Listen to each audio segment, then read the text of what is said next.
reporter Bailey Miller. We're here to bring you all of the action from tonight's Week 7 game and district opener between your St. Joe Bruins and the South Delta Bulldogs.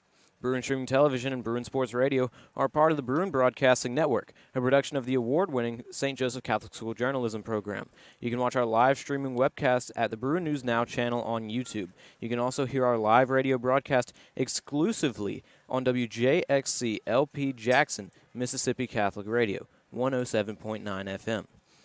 Tonight's live webcast and radio broadcast is underwritten by Brown Bottling Group, St. Dominic's, C-Spire, M7 Coffee House, Waffle House, Mid-South Elevator, the St. Joe Booster Club, Bobby Moorhead Attorney, Zach Jordan State Farm, Mississippi Race Timing, Cannon Motors, Charlotte Smith Real Estate, Mosquito Joe, the Farrell Scruggs Foundation, Paramount Construction, Live Oak Golf Club, MCH Transportation, John Dorset State Farm, Clements Realty, and Bell Brothers, Inc., air conditioning, appliance, and heating specialists.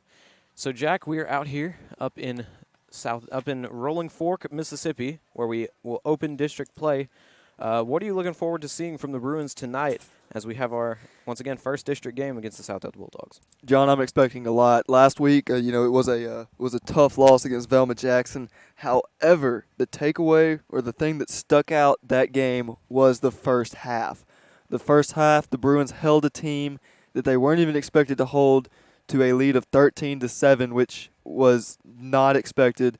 Of course, the second half did get a little shaky on us, but I think that if we come out and play this game like we played the first half of that Velma Jackson game, I think it's going to be a great game for the Bruins. The Bruins are 2-4 on the year, coming up against 6-0 South Delta. But, I think it's definitely going to be a mindset game. Bruins are going to have their mindset right, and they're going to come out of the locker room the second half ready to play just as hard as in the first half. I agree. I think that Velma Jackson game, that first half, showed a lot about the Bruins. It was a game that we were not expected to win, but we went in fighting hard, and we caused 4 turnovers that game, 2 in the first half, 2 in the second half, that helped us get a lead and keep it in that first half of 13-7. Also, talking about the turnovers, we could talk about Josh Briscoe, who has had, I believe, 4 forced fumbles in the last 3 weeks. 2 last week, 1 against West Lincoln and 1 against St. Andrews. Jack, what do you expect to see from a defense that's obviously proven over the past few weeks that we can cause turnovers? John, this defense put in this year by Coach Moore has definitely shown that it can make big plays. I've seen, especially last game, Josh Briscoe always going for the ball before we put the guy on the ground. Jaden Coleman had an impressive takeaway. It looked like he was riding the back of the running back, and you see his elbow fly out, and there goes the ball. They've definitely practiced stripping the ball recovery, and proven that the defense can make big plays, which is sort of Coach Moore's defensive mantra: is make big plays, give up a few, make bigger ones. Which it's proven to do that. And I definitely think that turnover-forcing defense is going to come into play a lot tonight. And I talked to Josh Briscoe about it as well. I was watching film of South Delta. Some of their runners do not hold the ball that close to their body, so I told him that hey, you might be able to get a few forced fumbles on them again tonight. That would be something that I would love to see, is just the Bruins working hard to get the ball back into their offense's hands. And once they do that, I think we'll be set for tonight. It's just going to be a matter of if we can force turnovers again. We've been doing it consistently over the past few weeks. We got to keep trying to go with it. I think we've caused 4 turnovers the past 4 weeks, actually. That's right. We've also had some impressive. We had 2 fourth down stands at Velma Jackson, and I believe 1 at St. Andrews as well. And so if we can just keep holding that, and then our goal line defense has made some big stands. We've just got to get stops. So anything to do to get the stops, and like you're talking about the turnover defense, just as soon as we can get the ball back in that offense's hands, that's the key to the game. One issue we did have last week with the defense was playing against a hurry-up style offense. After watching film from South Delta, I'm not sure that that's going to be a huge factor tonight as it was against Velma Jackson, but you never know. We will have to see. I should have specified earlier, when I say 4 turnovers over the past 2 weeks, I mean 4 turnovers in each of the past 2 weeks. So the Bruins have proven that they can do that there, as we're going to be playing a South Delta team that has been very good on offense so far this year. I don't think they've been held to less than 20 points, 24 points, I think, in any single game. So it's going to be a high-scoring bout here tonight, I'm sure, unless this defense can come up big once again. This is a team that does not pass very often from what I have seen, so the run game is going to be big. These linebackers and defensive linemen are going to have to come in and be ready to get some stops. I mean, John, do you think that run game is going to put a little bit of throw the defense a little bit for a loop? We have a great pass protection defense, some great blitz plays designed to get in and break up the backfield while the quarterback is dropping back. Our run defense definitely is strong, not as strong as our pass protection defense. Well, we definitely have strong blitz packages, and we are very good at disguising blitzes. I've seen us line up with 9 men in the box before and no deep safeties just for Keegan Helms to drop all the way back. You never really know when the Bruins are going to blitz, and that's what's going to help us win the game. That will be a key to helping us win this game tonight. Is just trying to fight hard to keep these blitz packages working and to stop the run. And as Velma Jackson kind of did with us last week, if we could stop the run, we can really throw a hand grenade into the hopes of this South Delta team.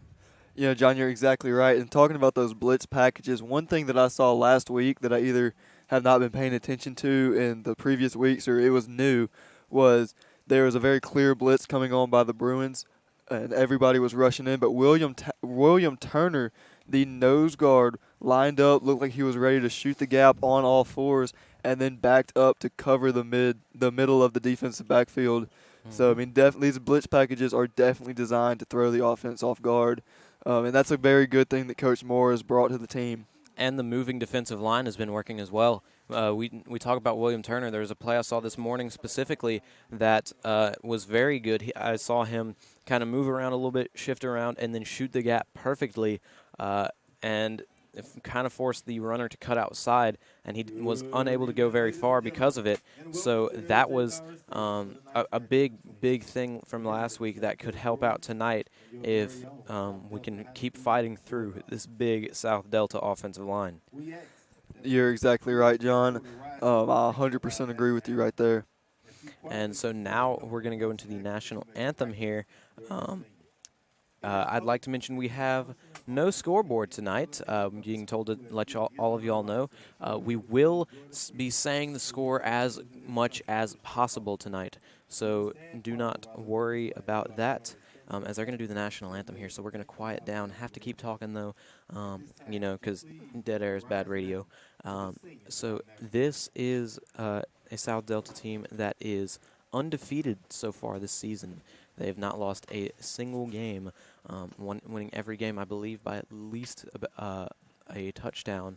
I could be incorrect with one of those games. I'm not 100% sure. But nonetheless, they're undefeated, and they're very skilled and talented. They have a great run game. They're coming off of a win last week against the school that actually the name eludes me at this point. But they're coming off a win last week. And they have not had a bye week yet this season. This is their district opener as well, so it'll be very interesting to see how they do in district play coming this season, as we have a very tough district this year, being Pelahatchie and Pisgah, as well as South Delta and Riverside.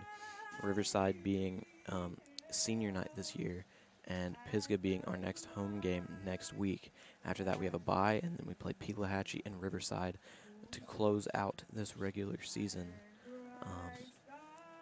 And I mean, it's going to be a tough trek. If we're talking about district play, Pelahatchie had a player last week against Jackson Academy on 19 carries, had 400 yards and 6 touchdowns. So basically, 1 out of every 3 times he touched the football, he took it all the way to the house. And that's going to be a tough thing to defend against. What was the final score in that game, John? I'm not sure, but it was enough to where, I mean, I'm sure it was enough on that player. Enough to make an eye-opener? I mean, when you're putting up 36 points by yourself, I'm sure it's going to be an easy game for the rest of your team. Oh, of course. And he only touched the ball 19 times. I guarantee you they ran at least double that amount of plays.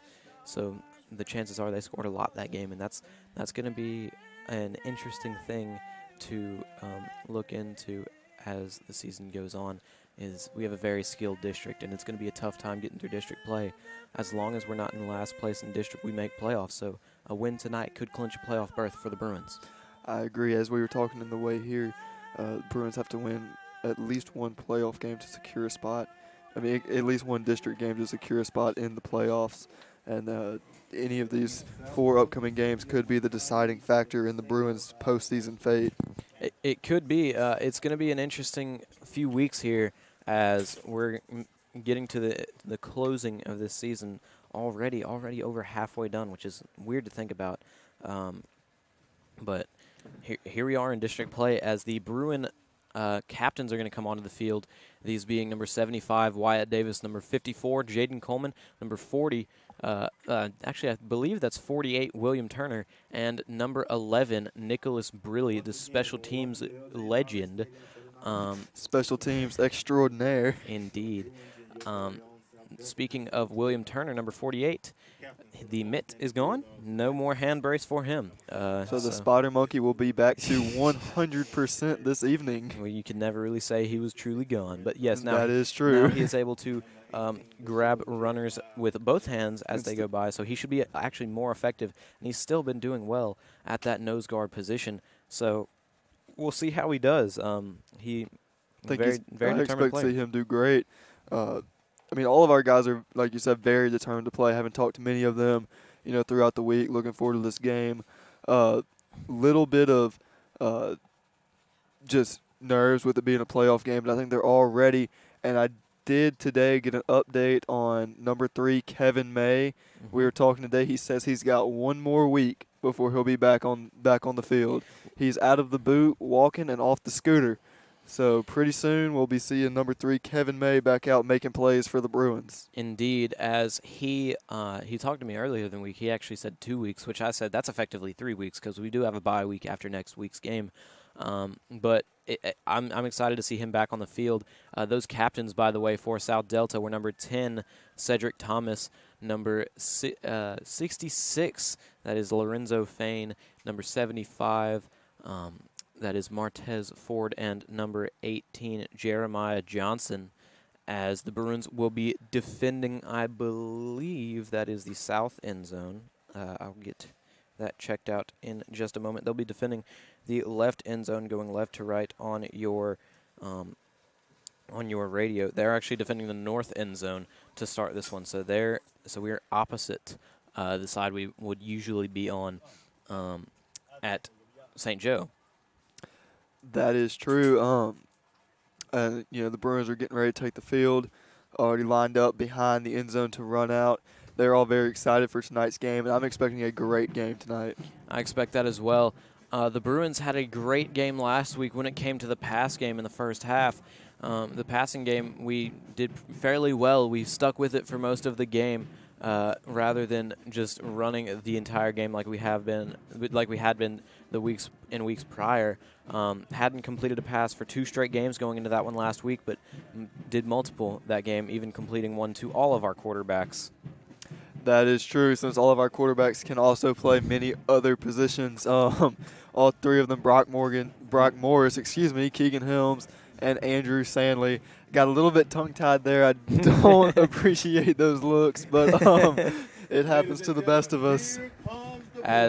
So all of our quarterbacks also play wide receiver, so we move them around a lot. We completed a pass to every single one of our wide receivers, to every single one of our quarterbacks, and I believe our wide receivers as well that played last week.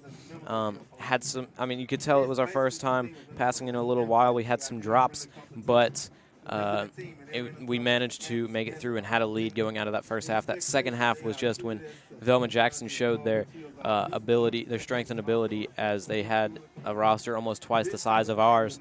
So it was kind of difficult to keep up with. But that being said, Bruins are ready to take the field. Not seeing John Rivnak on the field, so I believe we will be receiving the opening kickoff from the South Delta Bulldogs, who gave up 2 kickoff return touchdowns last week. So possible opportunity in the making here. That's right, especially if their special teams is not as strong. The Bruins have a great streak of making something out of nothing, as I like to say, and they also have great special teams. So this could that could potentially be an advantage tonight. You're listening to Bruin Sports Radio live on the World Wide Web and WJXC Jackson, Mississippi Catholic Radio, 107.9 FM.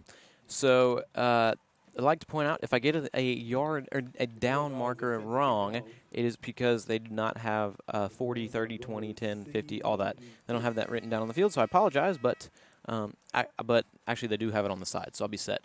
Once again, we do not have a scoreboard tonight. I'll be saying the score for all of you, and we'll be set. Their kicker for tonight is number 5, Jonathan Nicholson, the freshman, 5'8", 165 pounds. He'll be putting a right boot into this ball from the middle of the field at the 40-yard line.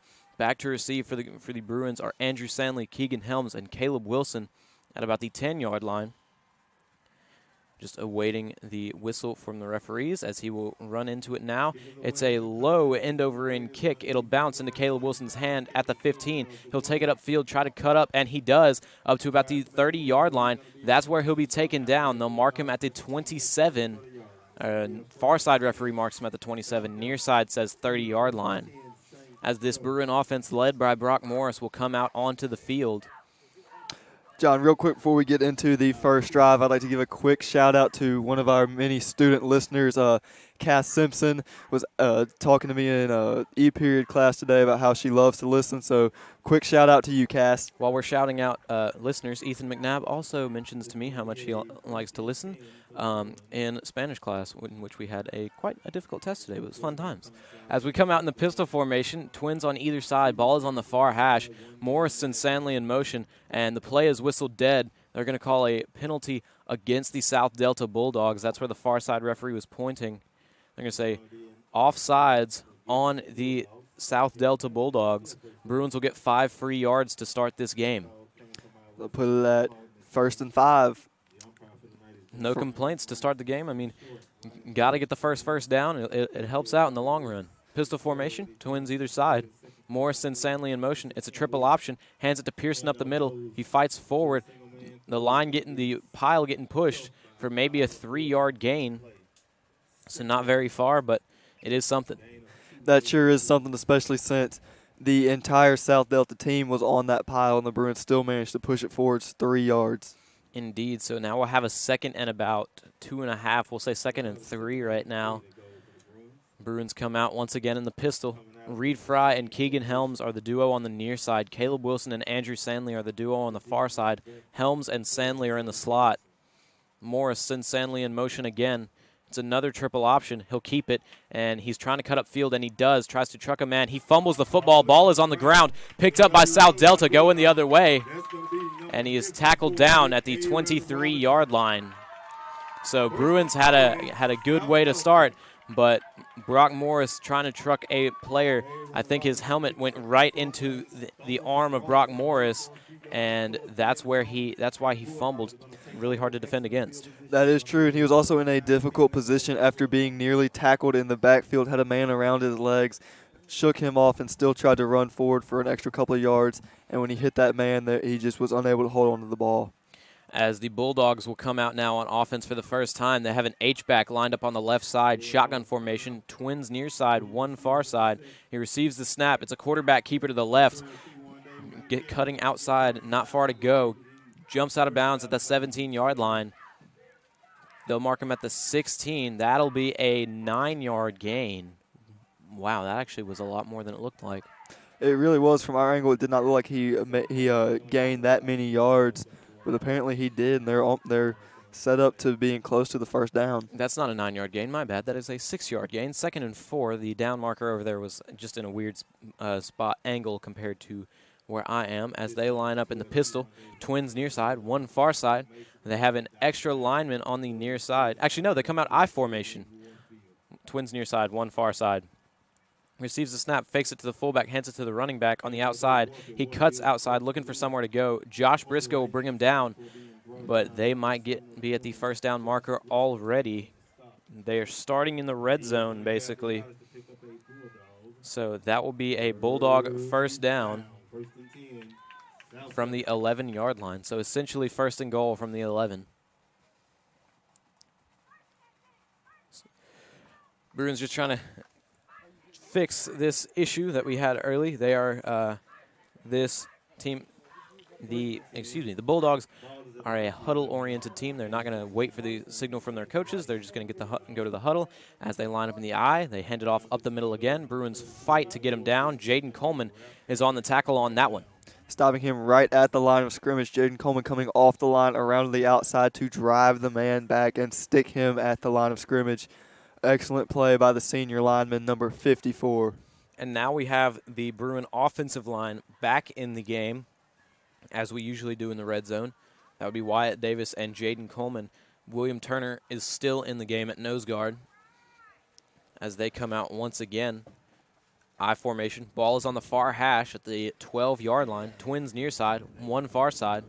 Bruins moving around the defensive line as they fake the handoff. It's a bootleg left. He's going to keep it for himself. Sandley is chasing as he cannot get there. Joe Pearson gets him down, but a flag will come in. He's going to call a hold on South Delta. So that'll bring them back 10 yards from the spot. They'll spot it, I'm sure, at about the 7-yard line. That will put them at about the 17-yard line. A big loss for the Bulldogs. Almost pushing them out of the red zone. Huge for the Bruins right there. Got to capitalize on that opportunity. Great effort by Andrew Stanley chasing him all the way through the backfield, and Joe Pearson waiting there to clean up the run. Joe Pearson always comes in with the open field tackles, and it's pretty ridiculous at this point that he is so consistent with them, but he manages every single week. So we have 9 minutes and 37 seconds left to go in this first quarter of play. Score is still 0-0 here in Rolling Fork, Mississippi. I formation, Twins on one side. On the far side is a single receiver as they hand it off on the right side, looking for somewhere to go. Josh Briscoe will bring him down at about the line of scrimmage. That'll bring up third down and about 14 for the Bulldogs. Josh Briscoe was actually able to bring that man down from behind as he was attempting to cross the line of scrimmage. Josh was in the backfield early, was ready to go.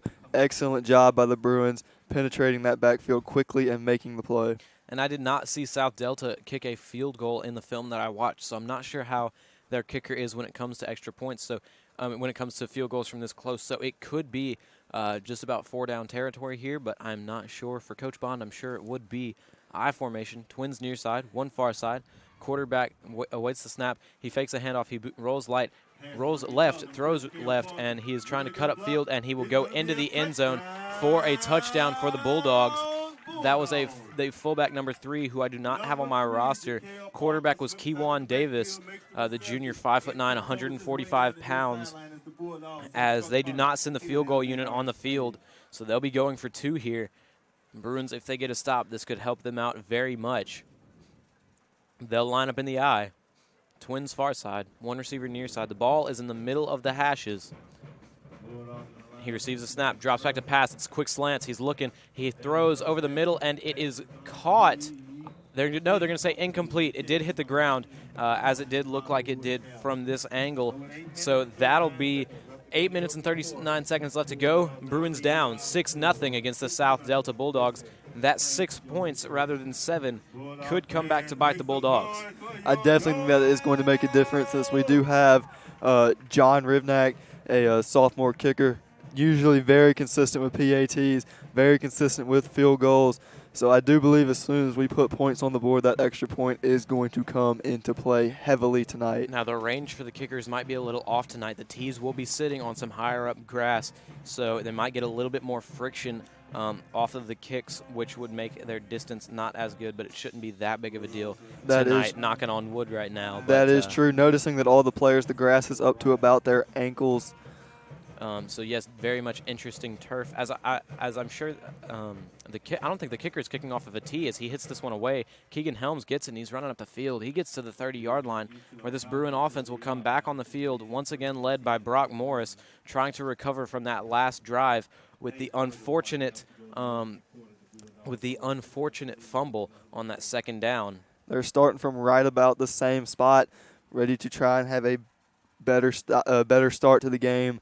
Essentially, they can look at this as their first drive of the night, since the first one went so south so fast. As they come out, pistol formation, Twins either side once again. Helms goes in motion this time. Another triple option. They hand it to Pearson up the middle. He fights forward for about 3 yards. They'll give him 2. That'll bring up 2nd and 8 for the Bruins. John, I'm not. That's the third time tonight that we've run that same play. Sorry, I got a little bit confused there. Straight up the middle. I'm really expecting Coach Bond to try and do something to the outside since up the middle is not gaining as much yards as usual tonight. Or maybe going back to the pass game a little bit as we did last week as they send Keegan Helms in motion again. He's still going triple option again. Joe Pearson again up the middle. Fights forward to the 34-yard line. That's where they'll mark him down. That'll bring up 3rd and 6 for the Bruins. Got to keep fighting. John, I once again up the middle to Joe Pearson, gaining yards little bit by little bit, which is something that the offense is good at, especially on the goal line, just gaining those little yards when you need them. But right here, we really need a 5-yard gain to get to that first down marker. And we line up now in somewhat of a passing formation. Trips near side, one far side, pistol formation. Receives the snap. It's a screen to Andrew Sandley, who cuts back up the field, and he will get hit hard at the 33-yard line. They'll mark him behind the line of scrimmage. That's a bad spot. But nonetheless, it'd be 4th down no matter what. Try to screen. Sandley just could not get past the defensive back. It was a big, strong safety on that one. It sure was. He ducked around one defender, and then that safety came out of nowhere and just lit him up right behind the line of scrimmage as they spotted him. And Rivnak is lined up to kick this one away at the 17-yard line. They look to be sending everyone after this, so he's got to get it away, and he does. It's a high, wobbly punt. It'll bounce at the 35 and take a Bulldog bounce to the 33-yard line. Reed Fry kind of aided that in a little bit, kind of pulling it his way as he came down back down to the grass on that one. Rivnak got the ball away in the nick of time as a South Delta defender was leaping towards the ball, nearly getting a hand on it. Excellent by Rivnak using his kicking speed to get the ball away. Indeed, and it was not a bad punt. I believe that would be about a 40-yard punt, so not terrible. As the Bulldogs will come out in some decent range some decent field position. I formation, twins far side, one near side. The Bulldogs awaiting the snap. Bruins show blitz. He receives the snap, throws it backwards. That is a fumble. It's on the ground. Keegan Helms is picking it up, and he's running, trying to get into the end zone. He'll get down to about the 8-yard line. A heads-up play by Keegan Helms got the Bruins the ball back. Excellent right there by Keegan. And this definitely, so far in the first 6 minutes, is shaping up to be a game won by recovered turnovers, which the Bruins are great at forcing. We're going to need to see several more of those tonight, even though they did not force that one. I mean, that's a heads-up play. It was a backwards pass, and it was obvious. Keegan Helms noticed, and he made sure he got that ball. As we now hit 6 minutes left in this first quarter of play. Score is 6-0. The Bruins are down to the South Delta Bulldogs, but they are in striking distance in the red zone. 1st and goal from the 7-yard line. Brock Morris is awaiting the snap. Twins either side in the pistol formation. Sends Helms in motion and gives it to Joe Pearson up the middle. Bruins show touchdown, and they will give it to us. Touchdown, Bruins. So the Bruins will tie the game up with 5 minutes and 35 seconds left to go. A one-play drive after a big heads-up play by Keegan Helms leads the Bruins to tie this game. You're right. A huge play led to a great up-the-middle quick gains by Joe Pearson, what he is pretty much known for on this Bruin team. So 13 minutes past 7 o'clock, and the score is currently 6-6 as Rivnak lines up. To attempt to tie this one up as they await the snap. Sandley is the holder. Pearson is the long snapper. He gets the hold down. The kick is up. Kick is and good. That'll give the Bruins the lead for the first time tonight, 7-6, with 5 minutes and 35 seconds left to go in this first quarter of play. The Bruins doing well against the South Delta Bulldogs team. Both teams getting points off of turnovers. As Bruins fumbled early, the Bulldogs got points. The Bulldogs fumble, and then the Bruins get points. That is right. Hopefully we don't see very many more Bruin fumbles this game. Knock on wood. Hopefully we got all of our fumbles out of the way that first drive. This is looking like it's going to be a defensive game by the Bruins. Going to have to make that stand against their offense. Their offense seems to be utilizing a lot of fakes and sort of trick plays, which were catching the Bruin defense off guard. A lot of play action. Those were two big plays they ran early on in this game. The play action pass kind of threw us off guard early, but we got that set. So, I mean, we gotta get that in our minds to where we know they're going to try play actions, maybe try to get somebody to set each side, maybe an outside linebacker, kind of delay the blitz, and we'll be set for the rest of the game. Bruins did show blitz on that play. Quarterback looked a bit flustered. That's why he threw it backwards, as well as the wide receiver hopped back maybe a little bit too far as Rivnak puts a right boot into this ball. It's a low, wobbly kick. He's just squib kicks it as the Bruins are going to try to stop them early. He tries to find a lane up the middle. It's number 21. He finds a lane on the left side. Rivnak's trying to shut him down. He does slow him down a little as Josh Briscoe is the last man to beat. Tries to go for the fumble, for the forced fumble, as a flag will come onto the field. They're going to call block in the back. So they will line up at the 27-yard line rather than get a touchdown there. Briscoe tried to get the ball out of the runner's hands rather than get him down. Doesn't matter, though, as he did get the block in the back. So, I mean, if you're going to get blocked in the back, might as well try to get the ball out, you know?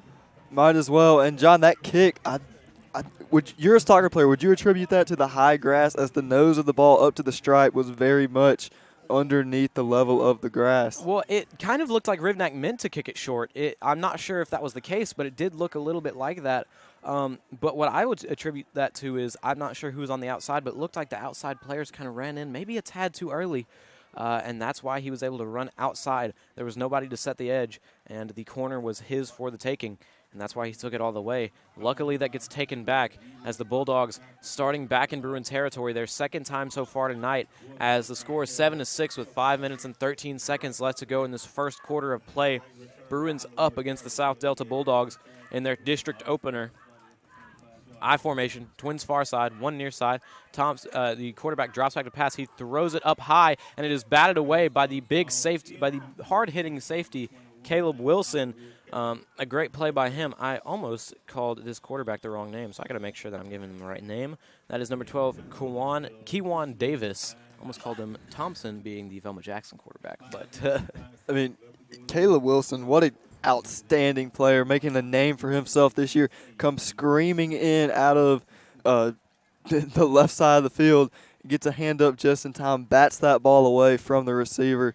Ladies and gentlemen, you've heard his name a lot this season. You're going to hear it a lot more as we've got four more games left? 4 more games. Four more games. Actually, assuming we make playoffs, we'd have more. I'm going to knock on wood for that one.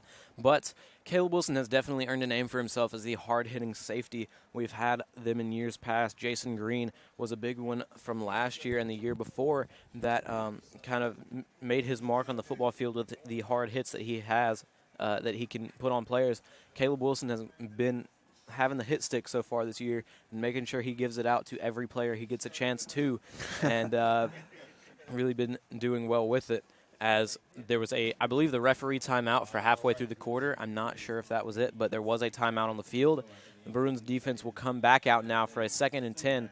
The Bulldogs line up in the I formation. Twins on the far side. They have one receiver near side, Jeremiah Johnson. The quarterback, Davis, drops back to pass. It's a screen to the left. The running back, number 32, is all alone with blockers, and he cuts upfield into the end zone. That's another touchdown for the Bulldogs.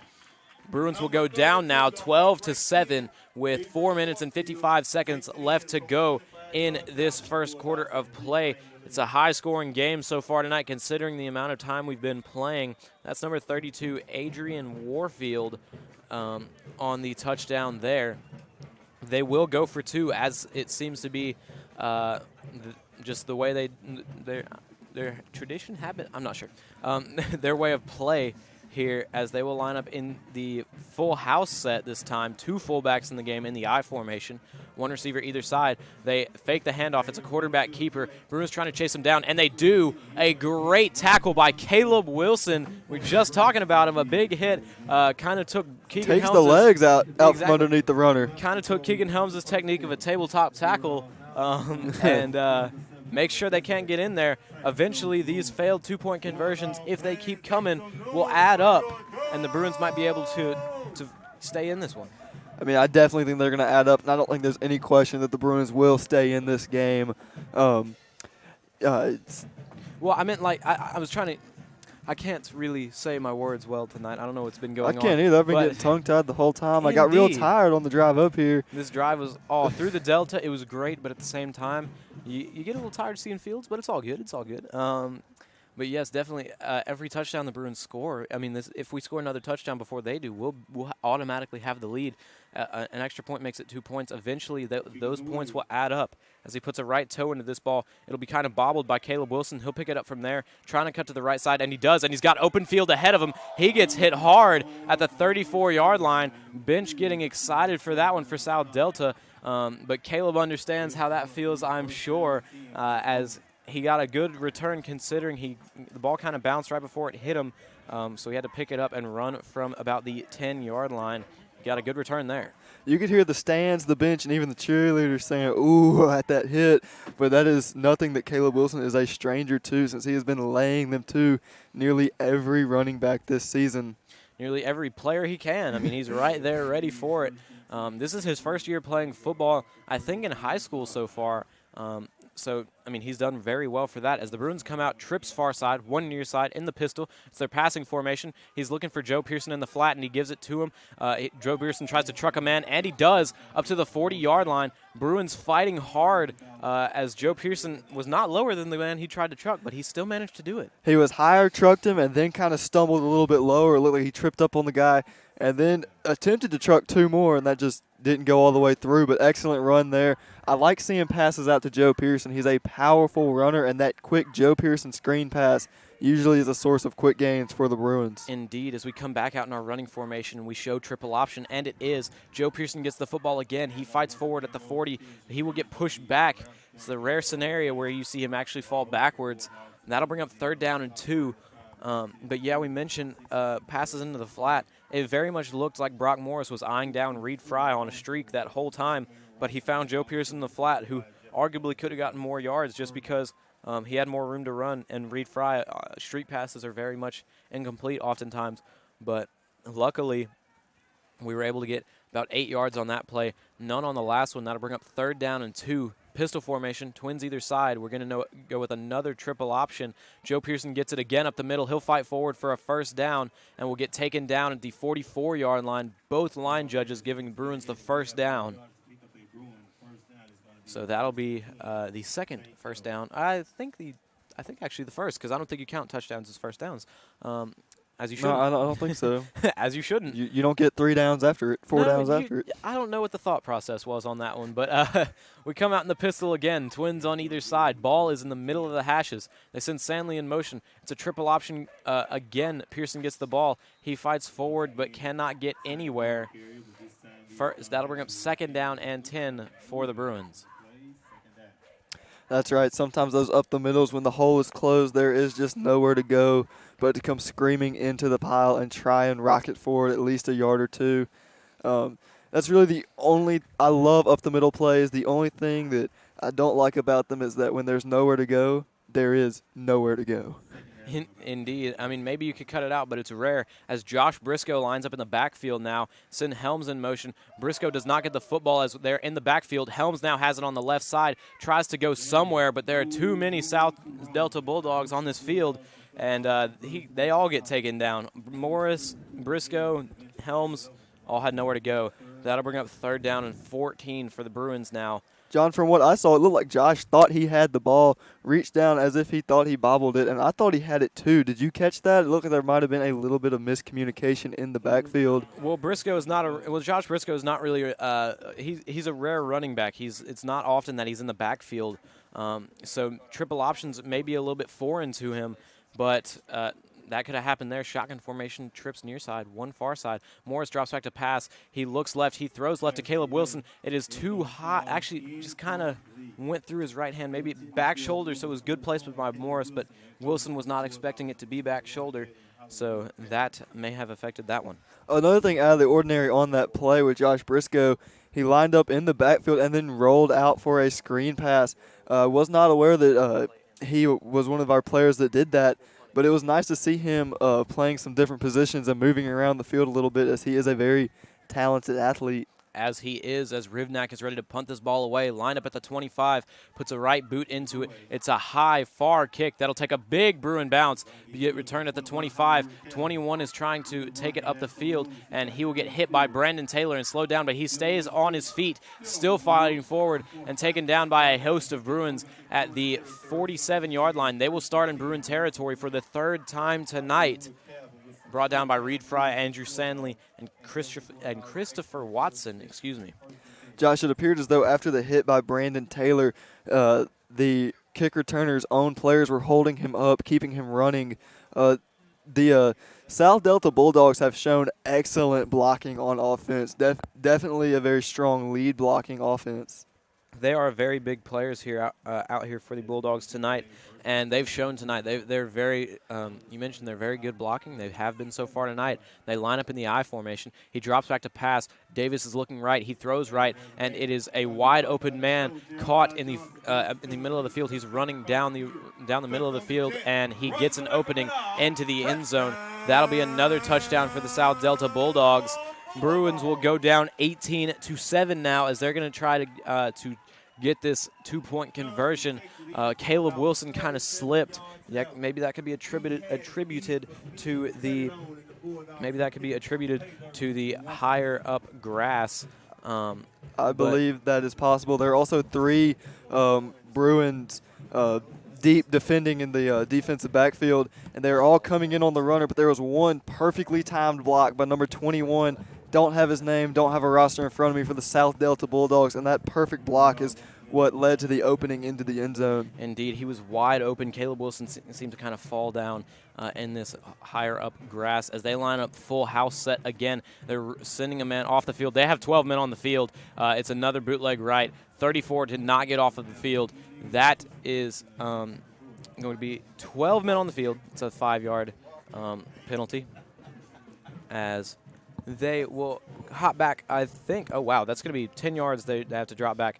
So they're getting 2 points from the 12-yard line is what they're trying to go for now.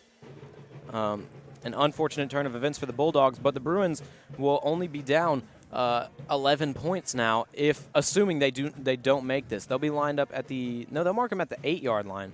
I'm really surprised that at this distance they don't opt for the field goal here. They're still going for 2. I mean, they have a good place kicker. I'm surprised I'm surprised as well, Jack.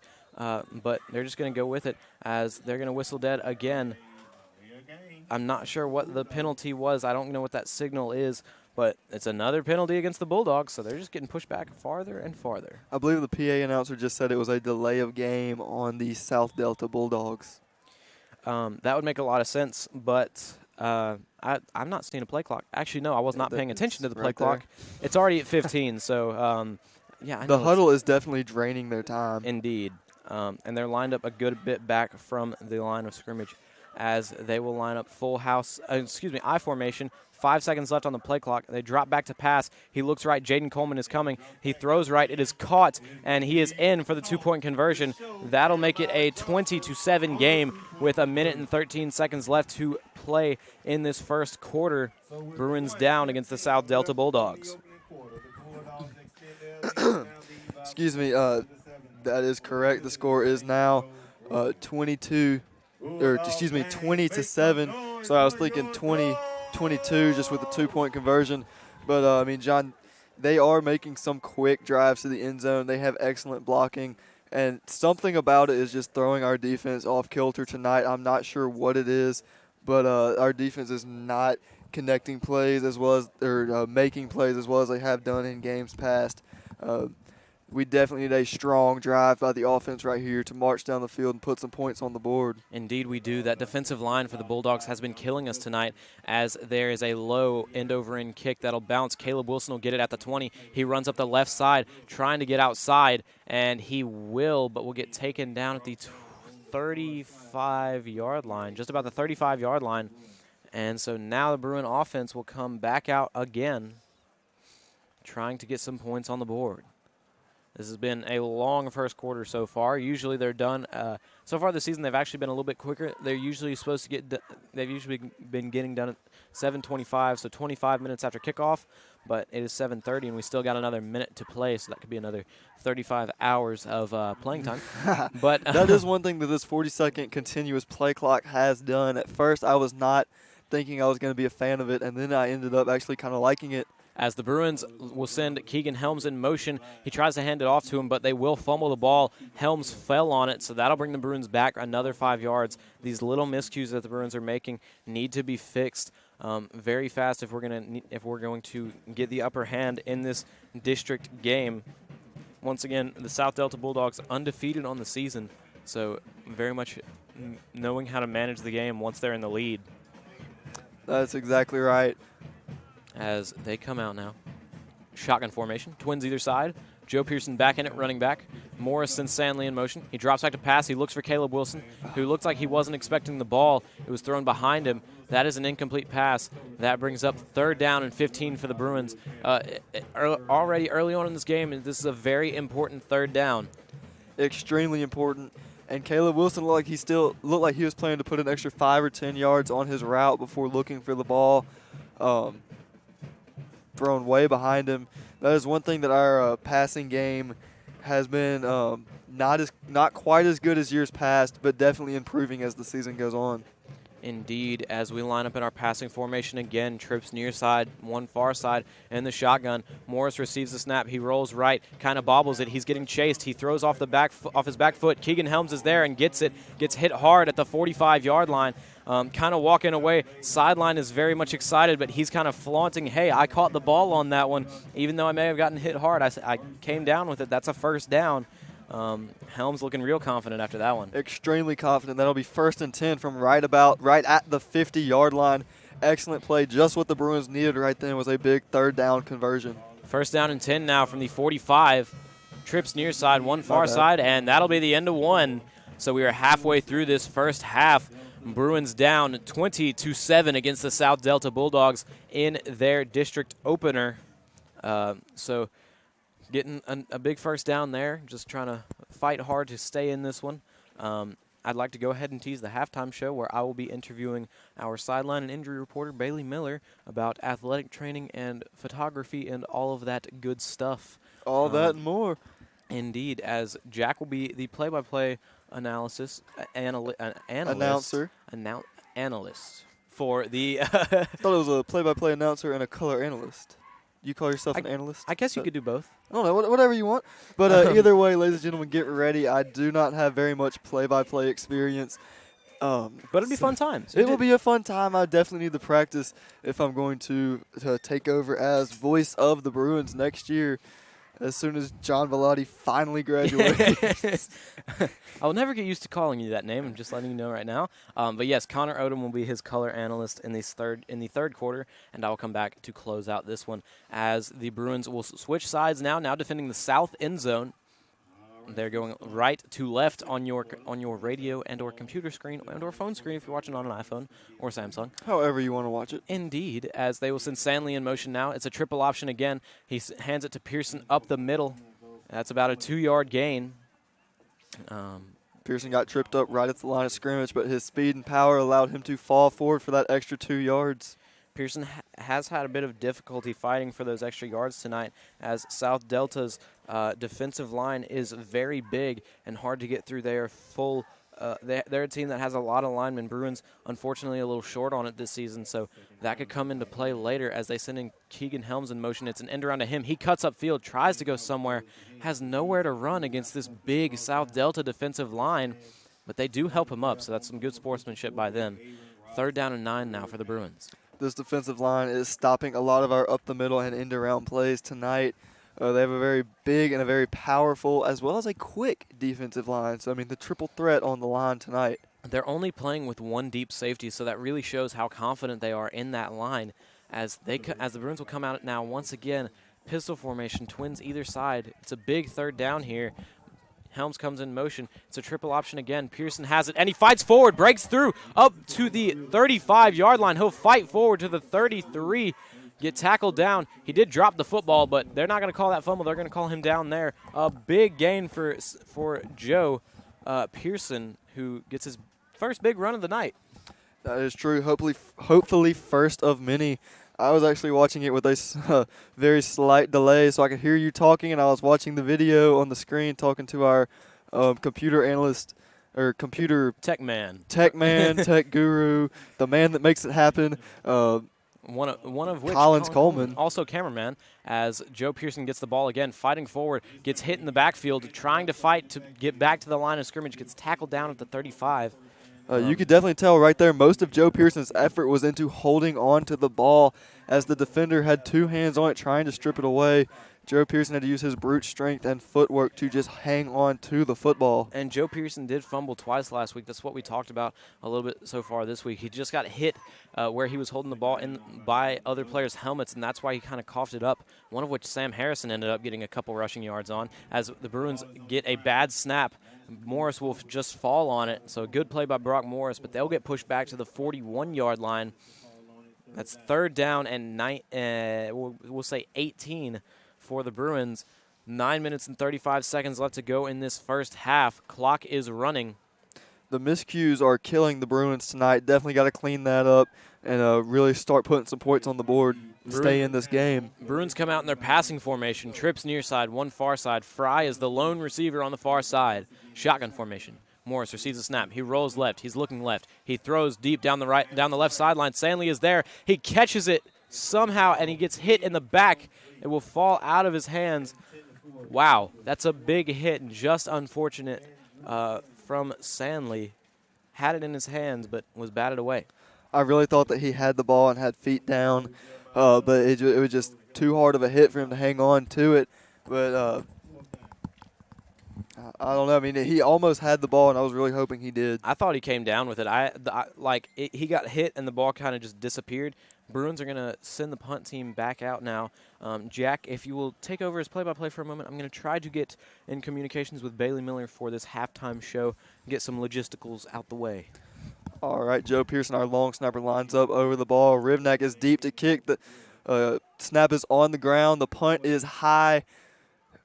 Takes a Bruin bounce at about the 20-yard line, rolling down to about the 15, where it will be down by number 8 for the Bruins. That'll set up 1st and 10 for the South Delta Bulldogs right at the 15-yard line.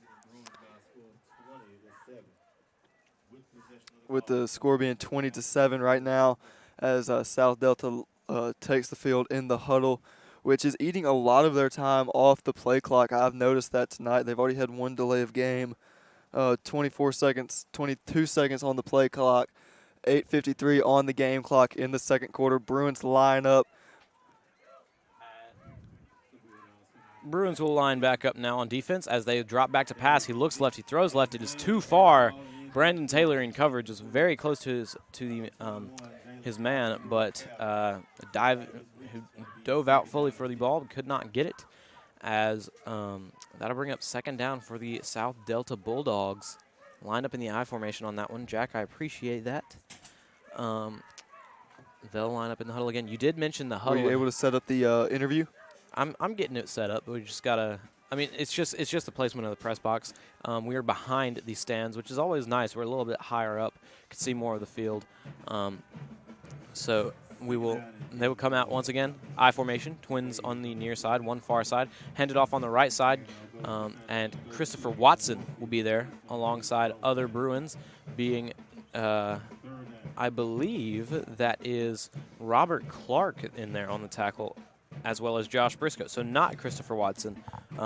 Bruin offensive linemen seem to kind of be taking turns in on defense. We had Wyatt Davis and Jaden Coleman earlier. Now we got the young guys, Robert Clark and Matthew Blackwood, in at on the defensive line, with William Turner being that nose guard.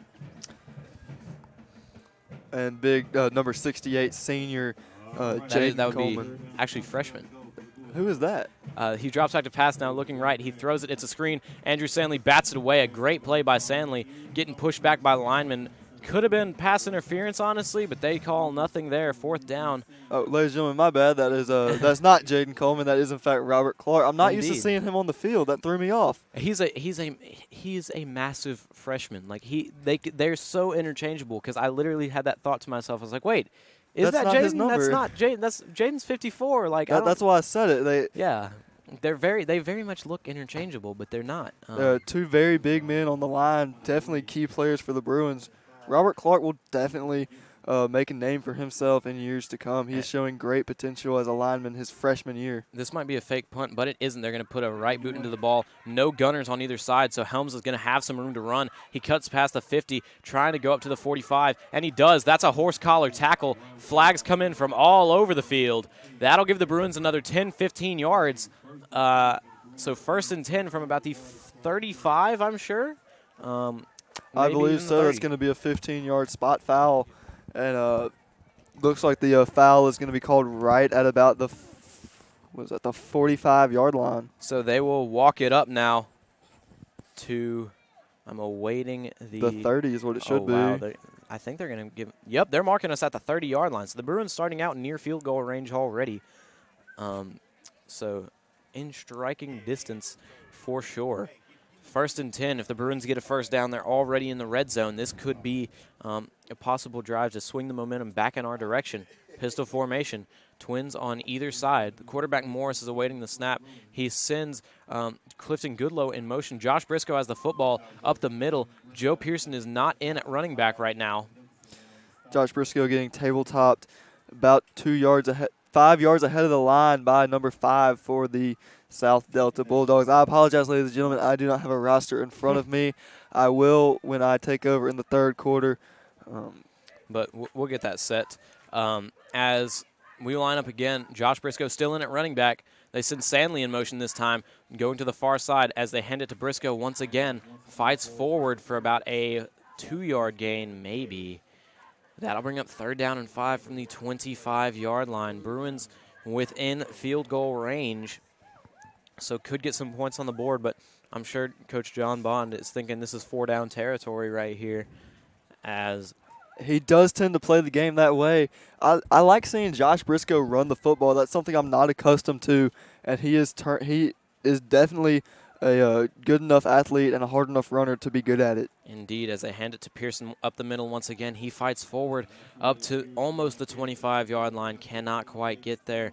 I believe that is the 25. So that'll bring up 4th down and 6. Bruin offense is going to stay out on the field. Definitely going to be a hard count. Brock Morris came out a little fast knowing the play, so I think this is going to be a hard count. 25 seconds on the play clock. They switch it to shotgun formation. Twins either side. Morris is awaiting the snap. They send Joe Pearson to the sideline. Timeout will be called. Couldn't get the Bulldogs to bite. Field goal might be coming. I definitely think a field goal will be coming. And the Bulldogs definitely were not taking the bait there. And you could tell a lot that it was not a hard count as the receiver corps were all kind of looking towards the center of the field. I noticed for the Bruins, especially Andrew Stanley, standing very relaxed before the play. Probably not a giveaway on the field, but looking from above with a bird's eye view, it definitely tends to be one. Anxious to see what Coach Bond will pull out right here for this 4th down stand. You know, John, I really think it's going to be a field goal, but knowing Coach Bond, I'm really expecting anything. I mean, I want to see – we haven't seen Rivnak have a kick from this far so far this season, so I'm wondering if we'll try it. He says his range is 55, but I'm not sure, as Morris is going to come back out on the field with his offense. 25 seconds, it will be put on the play clock. So the Bruins are going to go for this one. Definitely one where we could try for points, but the grass also here being a little bit higher up could be cause for concern. Twins either side, pistol formation. Sandley and Wilson on the near side, Fry and Goodlow on the far side. They send Sandley in motion, and they do get them offsides this time. That was a great hard count. I don't know if it was intended to be a hard count, but perhaps they just decided to do a hard count with Sandley in motion to just make sure they tried and go for it. I would not be surprised if we see a Bart Starr quarterback sneak right now, kind of line up in the full house set, let Brock Morris just get the ball and go forward, but and let Joe Pearson push him. But They're not going to line up with that, so pistol formation, twins either side, still going for it, just a lot more manageable now from the 1 yard line. I mean, not from the 1 yard line. 1 yard to gain. 1 yard to gain, as they're looking at the spot of this, I believe. They're going to move it forward. Let it be a first down. I mean, it definitely should not be a first down. No, they might want to try a measurement. They are bringing the chain gang out on the field, trying to see if we do, in fact, have the first down already. So that would be quite nice. But it was a 4th and 6, so I don't think it should be a first down here. But they will see. Awaiting the call. They're about 3 inches too short, so unfortunate. So 4th and 3 inches. So now. Still measuring out on the field. I mean, you do. Now we're good. I was about to say, you do it once. You think you might. Yeah, I don't know. I don't think you need to double check that because. Definitely double check. Well, double check. If you double check, you might move it a little bit. You know. Yeah, move the ball forward. Give the Bruins a first down. Well, Helms is going to come back out on the field. I expect the Bruins to go with that with the quarterback sneak. I mean, it's very. I really like the title I gave it. The Bart Starr quarterback sneak from the Ice Bowl. They kind of just line up in the I formation, go forward. But Bruins sprinting to the line right now. Play clock is not running. They're going to come out in the I formation, single back formation, twins either side. Brock Morris gets it, tries to find a hole. Robert Clark grabbed him and tried to fight forward. The Bulldogs saying no. The linesman saying yes. The line judge. First down for the Bruins from the 20-yard line. Bruins hit the red zone now. A good play by Brock Morris, possibly even a better play by Robert Clark, kind of grabbing him and falling backwards with him. I mean, great play under center, quarterback keeper right up the middle. I really like the way that worked for a quick inches to go stand. Indeed. I mean, that hard count, that fooled me. That was great. I'm wondering if it was meant to be a hard count. I'm sure it was. There's 5 minutes and 17 seconds left to go in this first half of play. Bruins down 20-7 it's a triple option now. Morris has it. He cuts up field, gets about 5 yards on that one. A great play by Brock Morris, who was expected to be more of a passing quarterback coming into the season. He's very much shown he can run the football. That's right. Everyone did expect him to be a running quarterback. This is his first season playing for the Bruins. He timed his transfer to St. Joe perfectly to where he did not have to sit out a year. I think he actually moved. Did he? I think. I heard that. I heard from Keegan that he just timed it right. But you might be right. You might be right, John. I have no idea. But I mean, I knew that he was transferring and he wanted to play football. So we are very glad to have him. I mean, indeed, he's shown to be a good player. He's always willing to give a quick truck stick to any player in his path, and he's shown that tonight, doing it multiple times. As he even did on that one. That'll bring up 2nd and 5. There is a timeout right now. We have 4 minutes and 40 seconds left to go in this first half of play. Bruins down 20-7 in this district opener against the undefeated South Delta Bulldogs. Jack, we're in the red zone right now at the 15-yard line. What do you expect to see from the Bruin offense going forward in this drive? John, honestly, I'm looking for a quick Joe Pearson screen pass right here. This is usually about the time when we do that, have him come out, catch the pass, and then just haul butt upfield, running hard downhill. Definitely looking for that. Indeed, I would look forward to that as well. Maybe seeing a little bit of passes as well. We have some tall receivers. I want to see what a fade would look like. We've never run a goal line fade. The deep pass down to Andrew Sandley at the 20-yard line had the potential to be absolutely amazing. I'm looking for more stuff like that tonight to show that our passing game really is coming along. And Caleb Wilson has a lot of room to run on this near side. If we try a pass, he could be wide open. The corner has no safety help. They line up pistol formation, twins either side. It's an option. Morris keeps it. He fights upfield to about the 11-yard line. I had no idea what to say because their whole defensive line was in the backfield by the time he did the fake, but managed to get some yardage out of it. And it looked like several of them fell for the fake. These triple option fakes this season are definitely proving to be a good thing for the Bruins. Often they fake me out in the announcer's booth. They do for me as well. I've kind of gotten used to them. So I'm kind of being able to know where it's going on some of these plays. It's 3rd down and 1 now as they send Keegan Helms in motion. Sandley is in at quarterback. He keeps it and has nowhere to go. He's taken down behind the line of scrimmage. That'll bring up 4th and about 3, I believe, for the Bruins. from the 13-yard line. Let's say 4th and 4 from the 14-yard line. So now what do the Bruins want to do? Do you want to go with points, or do you want to possibly pin the Bulldogs deep in their own territory? A hard count would get the Bruins a first down. So I expect to see that once again. Can't be spending these timeouts willy-nilly, though. Possibly the in-motion hard count that definitely threw them off. As Morris receives the snap, he drops back to pass. It's a Joe Pearson screen pass. He gets the ball. He's cutting upfield. Got a first down and more down to the 2-yard line. I've been mentioning it for weeks. I didn't mention it tonight, and that's when they ran it. I love that I did, play. though, so I called that one. Just what I wanted to see out of the Bruins right there to set up a first down and more, putting them in perfect scoring range for an up the middle. Wow, Jack, you didn't jinx something for once. Oh, I see. I was sitting over here knocking on this wooden chair as the play was going on. Indeed. It's like I was playing the drums back here. A great play call. Pistol formation, twins either side. They send Sanley in motion to the far side. It's a triple option. He pitches it to Sanley. He tries to get the corner, and he does, into the end zone. Touchdown, Bruins. That'll bring the score 13-20 with 2 minutes and 55 seconds left to go in this first half of play. The Bruins are possibly going to make this a 6-point game, assuming they get this extra point. So a great drive from the Bruins, managing to keep it alive for as long as possible and getting the ball into the end zone. I mean, excellent right there, using the full triple option with the faked handoff, the roll around, and then the pitch on the outside. A great job there. And it appears as though there's a timeout called on the field. There will be a timeout on the field, trying to get in contact with our sideline and injury reporter, as well as our halftime guest, Bailey Miller.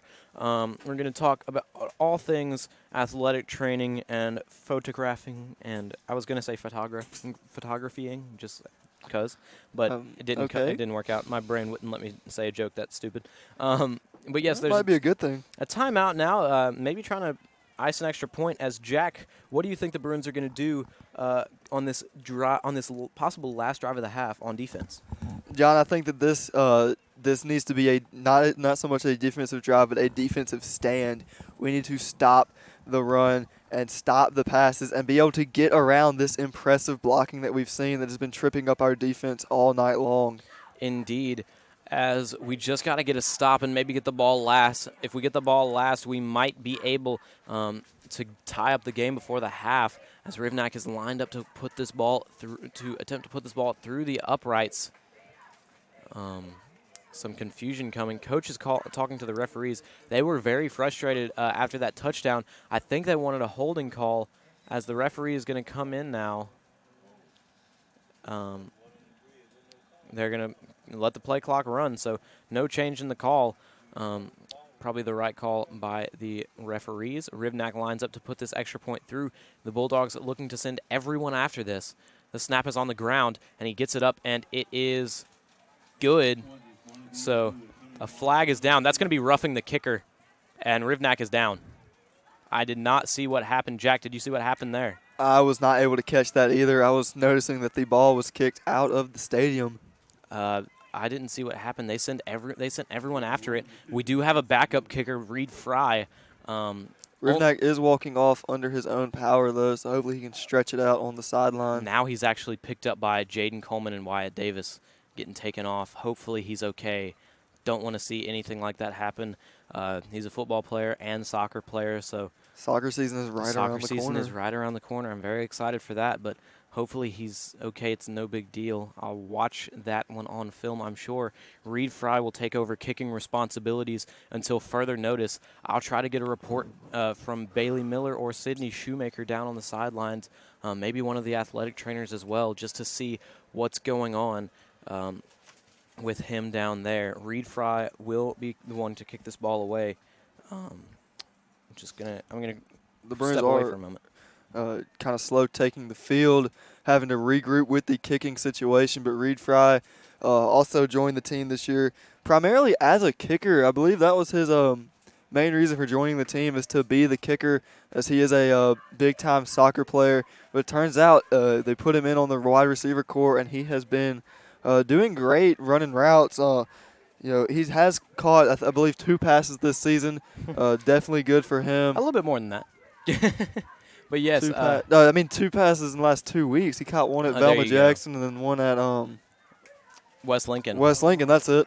There we go. I think he got 2 last week, actually, but he will kick this one away from the 50-yard line. So they're giving him a bit of an easy warm-up kick to try to just hit this one in the back of the end zone. Definitely did not mean to undersell Reed Fry there. I was tongue-tied. But definitely, yes, more than 2 receptions. As the ball will not stay up. They're going to have to try to get it back set up on the tee, trying to get word on Rivnak. He is walking around on the sideline, not getting checked out by trainers. Reed Fry will line up to kick this one away from the 47, and he will put a right boot into the ball. It's a high end-over-end kick to the corner, and it will be taken there. He tries to cut up to the near side, and he does. There's no one there to stop him. Caleb Wilson sets the corner well. Multiple Bruins coming in. He's still on his feet. A flag will come down as the Bruins will finally get him down at the 28-yard line. 2 minutes and 6 seconds left to go in this first half of play. A few Bruins getting up a little slow, but there was a big pile up at the end. A flag is down, looking for the head referee. Block in the back. That's going to be on the Bulldogs, taking them back about 10 yards from there. I'm going to step away one moment again. Can't get in contact with anyone on the sidelines. Going to see if I could do that real quick. John, it might be good to send one of our cameramen or one of our backup tech guys over to the sideline to try and get a hold of Bailey Miller since she is not answering her phone. On the sideline over there. And that's what John is doing right now, ladies and gentlemen. Sorry for the brief radio silence there. Your score currently is your Bruins 14, trailing 6 points behind the South Delta Bulldogs with a score of 20. South Delta takes the snap, hands it off up the middle, and is stopped at the line of scrimmage by a host of Bruins, namely number 54, Jaden Coleman, and number 48, William Turner, being able to stop him right at the middle of the line of scrimmage. Great play there by the 2 senior linemen. William Turner coming out this year, one of his first years really making a name for himself on the line. Excuse me, ladies and gentlemen. John has finally gotten a hold of Bailey Miller, so we do have a sideline guest lined up finally. We do have a halftime guest. Sydney Shoemaker is going to get me all the information on Rivnak that we need, and Bailey Miller will be on her way momentarily as they drop back to pass from the I formation. They throw it over the left side deep. They did have a man kind of beating Keegan Helms and Brandon Taylor, but they had it set to where Keegan Helms could bat the ball away, but it was overthrown, so no issues there. 1 minute and 11 seconds left to go in this first half now. Bruins down 14-20 against the South Delta Bulldogs in this district opener. Bruins have performed pretty well, all things considered, throughout this game, just having a couple miscues. The run game has not been too great, but on that last drive it worked out very well. The early fumble was a bit of an issue, but all will be but we managed to get that back with a quick touchdown as they line up in the shotgun. Twins near side, one far side. He's looking near side. He throws it near side and is picked off by Sandley going down the left sideline, and he has a wide open shot to the end zone. He gets in. Touchdown Bruins. There's a flag on the play. None of the refs are signaling for touchdown. Joe Pearson running the lead block there. Excellent. Trying to secure the corner of the end zone for Sandley. Block in the back on the Bruins. That will take them back a bit, but the interception will stand. The Bruins nearly tied the game up. So the word from Sydney Shoemaker on John Rivnak is that he hurt his ankle on that extra point attempt. So, some player kind of took him out after the kick right at the ankles, and that's his right ankle. He's trying to walk around on it over there. I'm sure that he can get some good life advice from Kevin May on how to deal with an ankle injury like that. Not seeing him on the sideline, but I'll get word on him in the second half and going throughout the rest of the game. But Reed Fry is a good kicker. Whenever we're in soccer season, he's always hitting the ball through the uprights anyway. So it's kind of a bit of a soccer roast. I understand why you didn't laugh, Jack.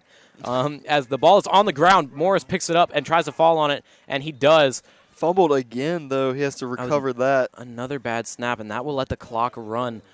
We got to get the ball closer, possibly into field goal range. Timeout will be called by this Bruin coaching staff. Only 44 seconds remain in this half of play. Your Bruins still trail 14-6. 14-20. 20. I'm sorry, I 6-point deficit. Again, very confused. We just can't see the scoreboard from where we're standing. We kind of have to do a little bit of maneuvering to see that one. But yes, the score is 20-14. The South Delta Bulldogs will get the ball first to start this second half. The Bruins will have the ball. Most likely, will have the ball last for the last big drive before they just let the clock run out on this half. Once again, teasing the halftime show. We have Bailey Miller on. I will be the host. This is actually, I think this is the first time I'll ever be hosting halftime.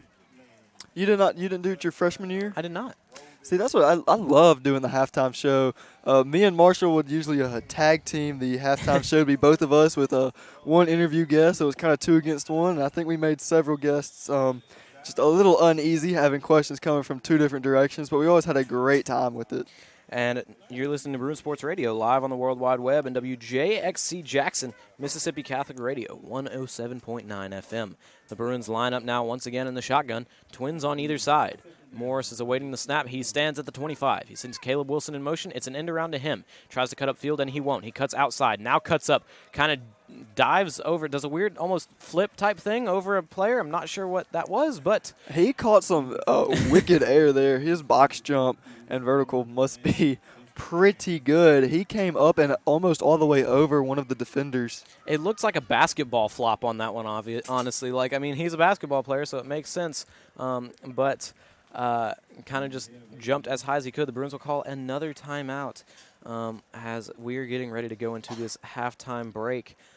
Bruins trying to get just some points on the board before this half, before the clock runs out on this half in this district opener. So Jack, let's talk district play real quick. The rest of our games are district, and after that we'll have playoffs. We have South Delta obviously this week, and who are undefeated currently, and then I think we have Pisgah, I think they only have 1 loss currently. And then we have Pelahatchie, who's currently undefeated. Then we have Riverside after that, before playoffs, obviously right after. That is correct. Pisgah and Pelahatchie are definitely going to be 2 big games to watch out for. Going to be some tough ones for the Bruins, but I definitely think that we will be able to handle it and then hold our own in those games. I believe so as well. The Riverside game is one that I'm really looking forward to because they're a team that I don't think we've ever played before. The South Delta is a team I don't think we've ever played before either. But which is interesting since they're in our district. Yeah, it's very the first time you ever play a team is in district play. But I mean, here we are as the Bruins line up, trips near side, one far side in the shotgun. Morris awaits the snap. He drops back to pass. He looks left. He throws left. It's a high pass to Caleb Wilson, who will catch it in the end zone. Oh, it bounces out of his hands. Can't hold it all the way to the ground. A great play by Caleb Wilson. Just could not corral it. 4th down as a few different members will come onto the field, and Rivnak is walking out onto the field. Keegan Helms is visibly frustrated after that one, but not that big of a deal as we still have the opportunity to get points. This is from 35 yards out. This is where special teams coordinator Michael Rivnak always has him hit from in practice. So he, with a hurt ankle, will have to try this one as they will ice him with 28 seconds left to go in this half. The Bulldogs going to ice the kicker now, and he's going to try to hit this one in. Was still kind of walking with a limp, but I'm happy to see him back out there. I'm very glad that he came back out almost immediately after that ankle injury, doing some warm-up kicks outside the Bruin huddle right now. It appears that he is going to be okay for the rest of the game. Which hopefully it stays that way. They're definitely sending everyone after the kicker, which is a little rough to deal with sometimes, but we do have Reed Fry as a backup when we need it.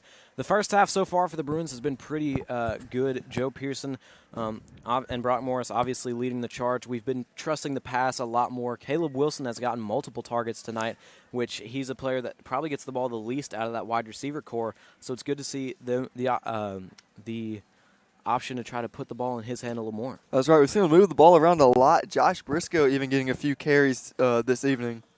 Indeed, and he hasn't had a carry, I don't think, all season. He wasn't running back in 9th grade, but they kind of stopped that after that, and he did not play running back at all his 10th grade or 11th grade season. And now his 10th grade season, and he is back out there now as this kick is up low, but it's good. And that will bring the score 20-17. A 3-point game now with the undefeated South Delta Bulldogs. 15 seconds left to go in this first half. I'm sure the Bulldogs will probably just take a knee and let the clock run out on this half. The clock is still running all the way down to 8 seconds. I mean, it's they don't have much more than the kick return, honestly, with only 15 seconds left. Now, if we were in the red zone, you best believe we'd be screaming about it. But no, it's not. I don't think that's that much of a big deal going into the half. They'll probably just take a knee and let this one end and go into the locker rooms knowing that South Delta will get the ball back first, and they will have an opportunity to make this up to an 11-point game since we know they're going to go for 2. But the Bruins will have to fight hard to get a win in district play, and a win tonight would give us a pretty good chance at making playoffs. That is absolutely correct. Gotta do good in those district games. Those are the ones that count when it comes to playoffs. And with this being our first district game, if we could get that win tonight, that wouldn't you say, all but secure? It would very much do a great service to our playoff hopes. As I'm sure South Delta, being an undefeated team, it's rare you see a team that goes undefeated through 6 games be at the bottom of a district. If that were to happen, even if they were at the bottom, we'd still be one above. In our district, I'm pretty sure if it's the same as last year, we just got to not be at the bottom in order to make playoffs. So that would be a very big thing, as there's another timeout. We're going to prolong this first half for as long as possible. That is what it feels like. 23 seconds now back on the clock. They added a solid 15 to the 8 that were on there earlier. And but yes, the district play, it would very much help us secure a playoff spot going forward. But even if something were to happen tonight, we still have other games to try to get into the playoffs, and I'm sure we will. This team is a team that's been improving from week to week, definitely, especially this defense. This defense has gotten very, very good throughout this year. They sure have. They came out a little bit shaky, but it was a whole new defensive game plan, which is definitely going to add to that shakiness just a little bit. But they have definitely improved and definitely made it work as the season has progressed. And players have been capitalizing off big mistakes by other teams. Andrew Sandley helping us get 3 points off of that interception just now. There's no question it has helped us out throughout this year. As Rivnak is ready to put a right boot into this ball, he will put it into it. It's going to the near side. It's going to go straight out of bounds. That injury may be affecting him a little bit. They'll start at the 35-yard line. Currently 23 seconds left as this ball never hit play. 20-17, the Bruins are down against the South Delta Bulldogs. Might try a Hail Mary, you think, Jack? I mean, honestly, yes. Honestly, I really thought there was only going to be 15 seconds on the clock. Then it ran to 8, and now we're looking at 23. And now they're lining us back up for a kickoff. I don't know what the call is. We're kicking again? Offsides. So they'll mark us back another 5 yards. So Rivnak will be kicking from the 35-yard line, which honestly, not a lot of complaints about that one. That's interesting. I didn't see a flag on the play before. Had a bit of confusion with who was kicking the ball, as we may have just lost the radio feed. We're going to call back in on that one. So we apologize to those of you listening on radio, and we're sorry that we apologize that you can't hear my apology, but we will apologize for that later. Mr. Castrino interrupted the end of my joke with the end of my joke as they try an onside kick now. It bounces up into the air, and they will take it the other way. John Rivnak's the only one who could stop them, and they're going to go all the way. That's unfortunate. Touchdown, the South Delta Bulldogs. Bruins took a risk and did not pay off. And so now the South Delta Bulldogs will be up 26-17 with. Ladies and gentlemen, we apologize for the loss of radio coverage. I'm not sure if you can still hear us on YouTube or not. I am dialing back into the radio. We are dialing in with only 1x of service, so not sure if this call is going to go through, but I believe our YouTube audience still can hear us. I'm sure they'll be redirected to YouTube, but yeah, the Bruins try to risk their ball kind of bounced up into the air. Andrew Sandley just straight up tackled the player who was there, and unfortunately, we could not get the ball. It was there for us to get it, but Sandley just kind of lined up a little poor. I mean, not lined up a little poor, just went after the wrong thing, and therefore the Bruins did not get the ball back. They're going to try an end around a bootleg right side. Cannot get it. They're going to say no good. 15 seconds left to go in this half. They're going to say no good. The South Delta Bulldogs will go up 26-17 with 15 seconds left to go in this first half of play. This has been a long first half. Getting word that YouTube coverage is still good from listeners. We're trying to get back into the radio, radio sphere, as the Bruins are going to get the ball back to end this half. It was a nice call for an onside kick, but just did not work out, unfortunately. I've only ever seen one onside kick return for touchdown. Now I could say I've seen two, one of which being in high school football. So that's something that you don't usually see. We apologize for the confusion. We're going to try to get this figured out. As number 5 for the South Delta Bulldogs, ready to put a right boot into this ball. Caleb Wilson, Andrew Sandley, and Keegan Helms back to receive. It's a kind of a low end-over-end kick. Wilson will get it. He's going to try to get the corner. He cuts upfield, and he's got room to run up to the 50, and he will get taken out at the 45-yard line. Clock is still running. They'll go down to 7 seconds left in this half. Bruins might want to try a Hail Mary. That would be hilarious if we did. Or as me and Jack were talking pregame back at my house before we started the trek up to South Delta, favorite trick play is a flea flicker. That would be nice to run. No, just trying to get this feed fixed, as Morris will more than likely just take a knee and let the clock die out. But we're not lined up in our usual formation to take a knee. We're lined up trips far side, one near side, trying to kick this, trying to possibly try to get this ball into the end zone. Morris drops back to pass the screen to Andrew Sandley. He gets it at the 45. He cuts upfield, trying to go somewhere. He gets past midfield up to the 45-yard line. Bruins have no timeouts left, and that'll end the half. And we are back on the radio. So welcome back. I did apologize to all of you, even though you could not hear it. We're going to go into our halftime show now. So basically what you missed was we tried an onside kick. It was taken back the other way for a touchdown. And so now the score is 26-17 as we go into a 15-minute halftime show that we will have between me and the sideline and injury reporter, Bailey Miller, who is also an athletic trainer. Bailey, let's start out with that. So how did you get into athletic training? What exactly do you do? And how long have you been doing it?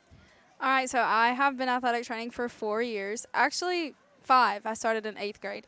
Our athletic trainer, Matt, he works at Capital Orthopedic on Highland Colony. He came to our school and was like, I want to try, pitched the idea to Miss Kinsey saying that he wanted to try and get student athletes to athletic train for all of our football games. So, me being me, he came to me and he said, hey, I want to try this out. Do you think you would be interested? Do you think a lot of other girls would be interested? And I said, of course. So he called a meeting back in my 8th grade year, and we had a bunch of girls sign up. And basically what we do is at the beginning of the year, he gets all of us together, and he has a sign-up sheet with every single game on it. And we sign up for the games we want to train at. We will, if it's an away game, ride the cheerleader bus down to the games. We'll get there. We fill up the water jugs, the Gatorade jugs. We fill up ice bags. We tape up players that need it.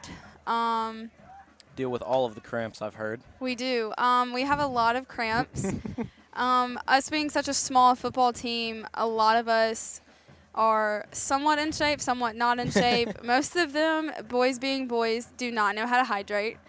So most of the time you get to about the start of the third quarter, and they're just dropping like flies. And so you're just whipping out you're the pickle juice and everything. running back and forth with the pickle juice and with the mustard, and you are shoving it in their mouths, squeezing it all up in there, filling up a whole Gatorade bottle full of pickle juice, spraying it in their mouths, stretching them out, getting them off the field as fast as you can.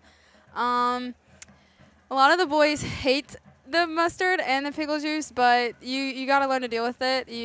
They'll yell at you all the time.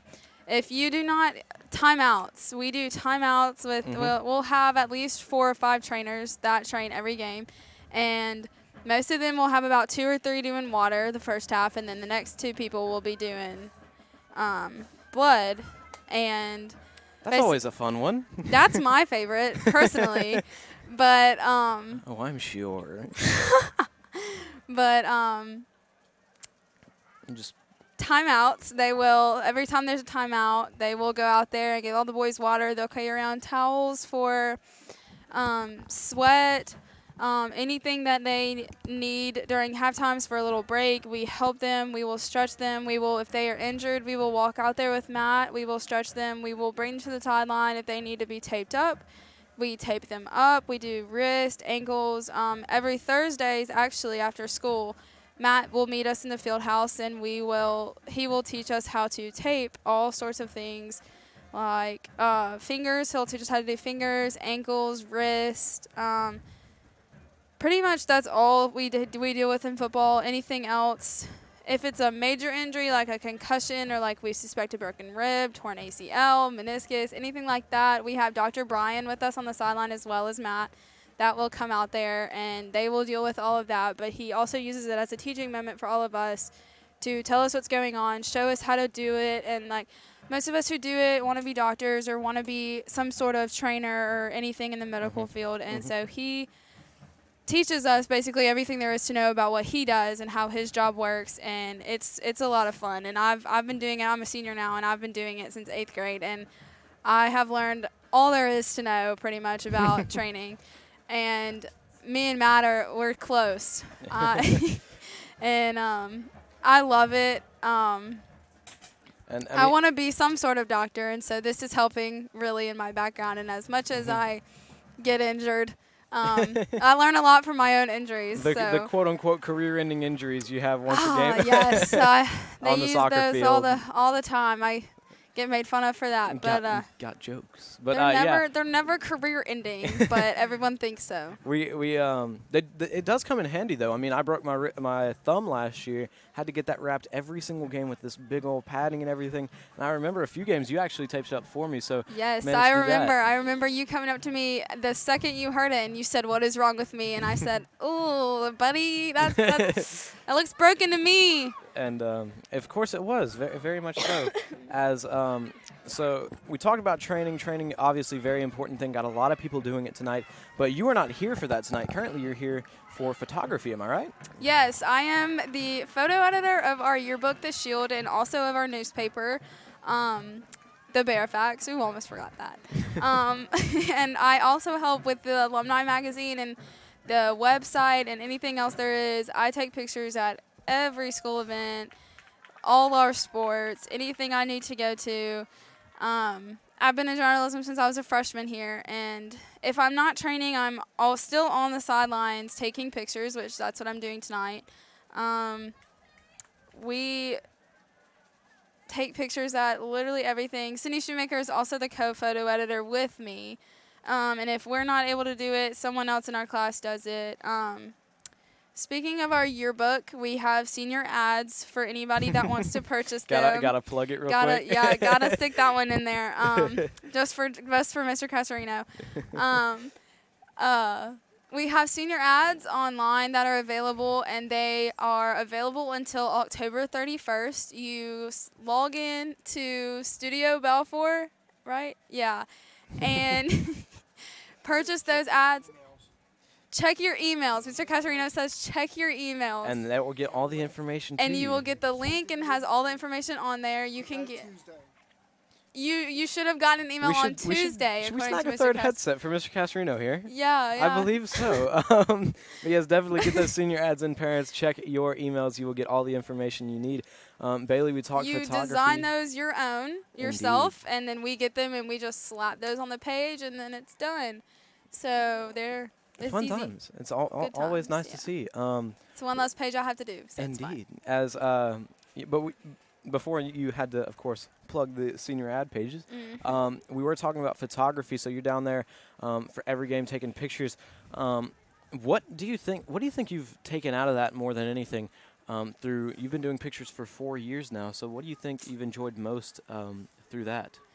I think what I enjoy most about it's not necessarily I really enjoy taking the pictures. I love being out on the sideline. I love being around everybody, but I think it's just being on the sideline and seeing the action happen firsthand, just right in front of you, and hearing the players talk and hearing the coaches scream and everything. It's so fun, and like just being in the action is like I think my favorite part about it, and just being right there. And like we do this thing called end zones zones, and we split the field up, and if we have more than 2 photographers taking photos, we will stand at a certain part of the field as the play goes down the field. And once we get into the final... The red zone? Yes, that. Yes, I know what that's called, I swear. I'm thinking soccer, thinking final third, but this is football. Anyway, but once we get into the red zone, we will actually stand behind the goalpost and get the action firsthand right there. Get them running into the end zone, get all the celebrations, and those make for the best pictures. Mr. Casarino loves them. Those are his favorite. I remember actually a referee yelled at us one time for being back there back when I was a sideline reporter. Oh, yes. Oh, I miss those days, actually. Those but were fun times. No, last weekend, actually, we were in Velma Jackson, and I went back there, and there was a girl taking I don't know if she was taking pictures or video on the Canon, but she was standing there, and I just walked behind her. I was all nice, and I was being quiet, and I was just taking pictures of us about to score. And she just gives me this death glare and, like, stared into my soul. And I was like, I smiled at her, and I was like, hi. And then she just looked me up and down. Indeed. And then just, like, scooted away from me. And I was like, okay. It happens sometimes when you're down on the sideline, but it's always fun being down there. Back freshman year when we were sideline buddies throughout that whole season, Good I remember times. one of the best memories I had was when we were in Newton, I'm pretty sure it was. It was our first playoff game, and it was the first half, one of the first drives Newton had. We were lined up like about the 20-yard line or so, and they threw a pass, and JoJo Gray-Lewis just kind of hit the receiver really hard, and everyone on the sideline just got super quiet, didn't know what happened. He got up with the football, and everyone freaked out. That was a moment. Yes, I do remember that one. I also remember that was the first time I did the halftime show. I Do do you as well. remember That was also the last time you were on it. So yeah, the last time I was on, so I was on the radio. So it's a good time to bring it up. Yeah, that was one of my favorite moments from back then. That was very fun times. Indeed, back on the sidelines when there's a picture that we have to find. Oh, really? We have to find that. It's not going to be fun to look at, but Oh, God. for us. Oh, but, how the tables have turned, though. I am now the sideline reporter for the Indeed. radio. So I taught you and well. you are the voice of the Bruins. I seem to have taught you pretty well, I guess. But Yes. I but do yes. not have my phone tonight, by the way. I had to leave it in the locker room because it died. Oh, bummer. Well, yeah, we were trying to get word on Rivnak, and I was like, "Where's Bailey?" But no, it's Yeah, my bad on it's that all one. good. Call Alex if you need him. I'll tell him to keep his ringer on. I got Sydney helping out as well. Oh, yeah, she's here. I forgot. So she also gets a credit for sideline reporter tonight because. That's my job. Oh, I'm sorry about that. But she also gets a credit for sideline reporter tonight. I kind of have some difficulties this season getting down there to an actual reporter, so it's nice getting word from the sideline every now and then if ever there's an injury or anything like that. It's always good to hear what's going on. And you know my nosy self, I'm always first one in there. What happened? What happened? What's going on? I remember Like, I gotta tell John. a few weeks ago it was the St. Andrews game. I think it was Keegan that went. No, Brock went down. With the and neck. You immediately were just like, they think it might be a head or neck injury. He'll be out he's questionable to return, something like that. And I was like, didn't even have to say anything. Thank you. Oh, yeah. And so we were Always set for there. that. Always there for that one. Yeah, I was actually fun training times. that game, though. Oh wow. So on the phone when you need to do another job. Wow. I was doing my job. I was reporting to you. you. I guess it counts. But yeah, we have about 3 minutes and 30 seconds left to go before the teams will come back to the field. Not sure if they're going to add an extra 2 minutes. They usually do, but they only had 15 minutes for halftime compared to 20 usually. This is the halftime show. Once again, I'm John Baladi alongside Bailey Miller. Jack Clements will be your play-by-play announcer for this third quarter. His color analyst will be Connor Odom, the 7th grader coming in. So, Bailey, it's been a nice interview. Going to get some analysis with Jack. But before you go, anything you'd like to say? No. Thanks for having me, John. And shout out to Miss Kinsey for being the best principal ever. We miss you. Mr. Castrino just is there like, just shout out Miss Kinsey, shout out Miss Kinsey. Kisses, Miss Kinsey. Mwah. All right. Go Bruins. Thank you, Bailey, for being on. Goodbye, John. Thank you. Thank you for being my guest tonight. So now we'll get Jack back on real quick to give me some analysis going into this second half, and then I'll hand off my headset to Connor Odom. So, Jack, just summarize the first half for me. What do you think we did well? What do you think we need to improve on in the second half to win the game? John, in the first half, I think that what we did well was actually excuse me, little tongue-tied, a little distracted, was definitely the best thing that we did was probably our passing game, believe it or not, just because it was the best I've seen thus far in the season. In my opinion, we had a great deep pass down the sideline. Of course, it was eventually ruled incomplete, although I'm pretty sure he had it to Andrew Stanley. And when he came down, he didn't have the ball. He didn't have possession all the way to the ground. You got these new catch rules. They're so confusing. He had feet down. That was good. That was good enough for me. Indeed. And then Caleb Wilson also with feet down in the end zone just fell hard on it and the ball popped out. But yeah, I'm really liking the pass game. It's mainly because they're really trying to utilize it this game. Indeed, and I'm looking forward to seeing more of that in the second half. But for now, I'm going to give my headset to Connor Odom for this third quarter of play. I'll be back at the start of the fourth quarter. So here is Connor. Welcome aboard, Connor. Connor's going to be joining us as our color analyst, and I'll be doing play-by-play. So, ladies and gentlemen, get ready. This is not something I'm used to, trying to get used to it.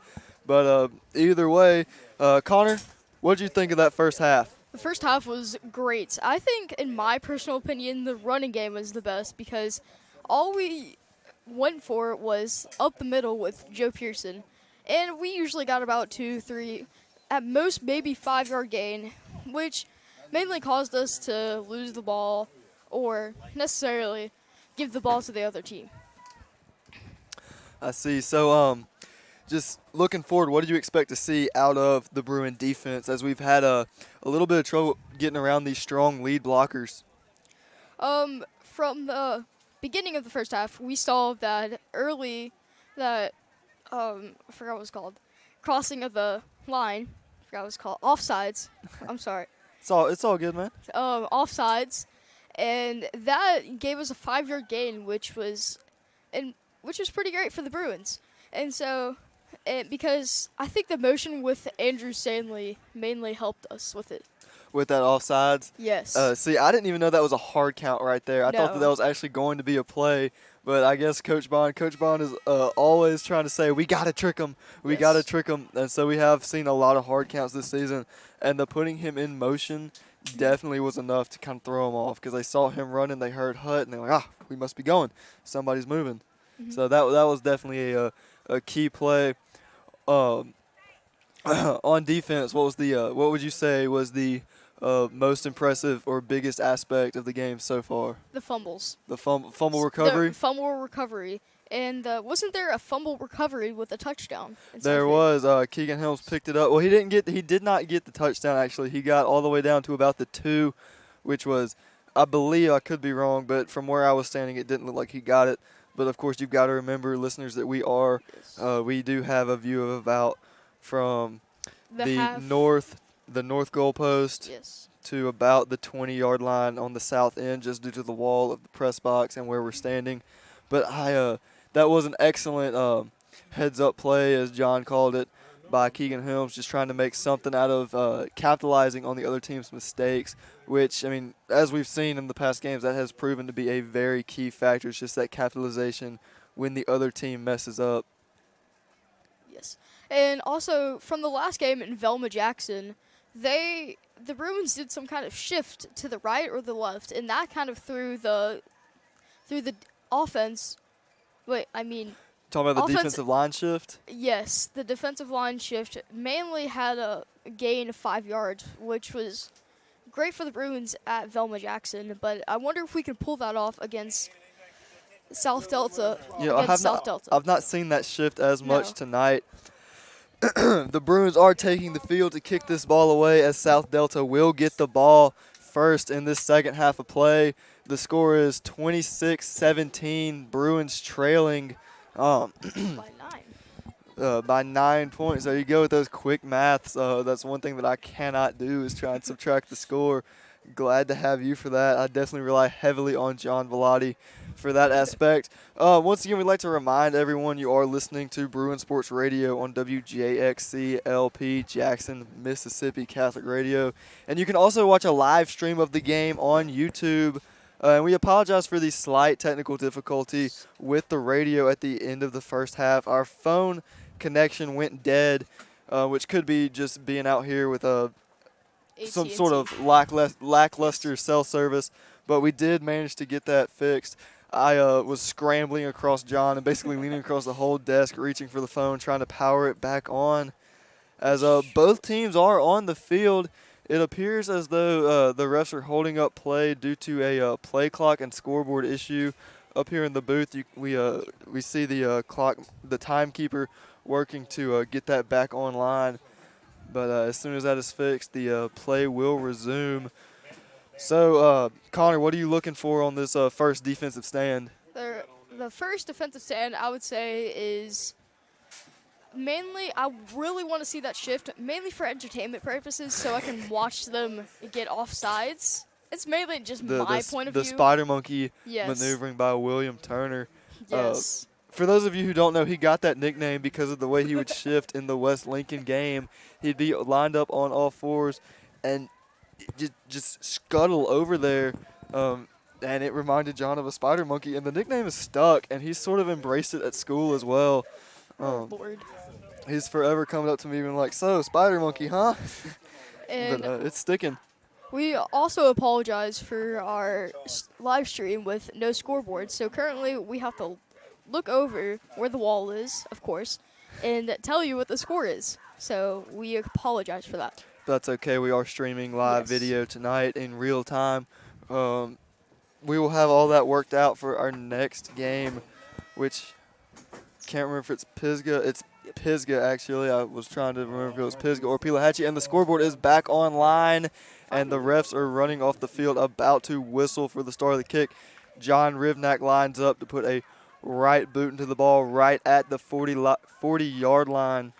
And didn't he get injured in the first He first did, half? but that ankle was fine. It's going to be a medium-height end-over-end kick received at about the 25 by number 32, who's running upfield, gets around number 4 for the Bruins, makes it all the way across midfield and stumbles up And at gets- the Bruins' 45-yard line. And surprisingly gets tackled by John Rivnak, who's the kicker, along with, I believe, Josh Briscoe. That's right. John Rivnak, being the kicker, is usually going to be the Yes. last man to beat on special teams. Which you never see a kicker tackle the person that's running the ball up the field to the end zone. You never see that. That's right, and the Bulldogs will start at about the 43-yard line. It's going to be shotgun formation, number 12 at quarterback, number 32 as the running back lined up beside him. Twins either side awaiting the snap.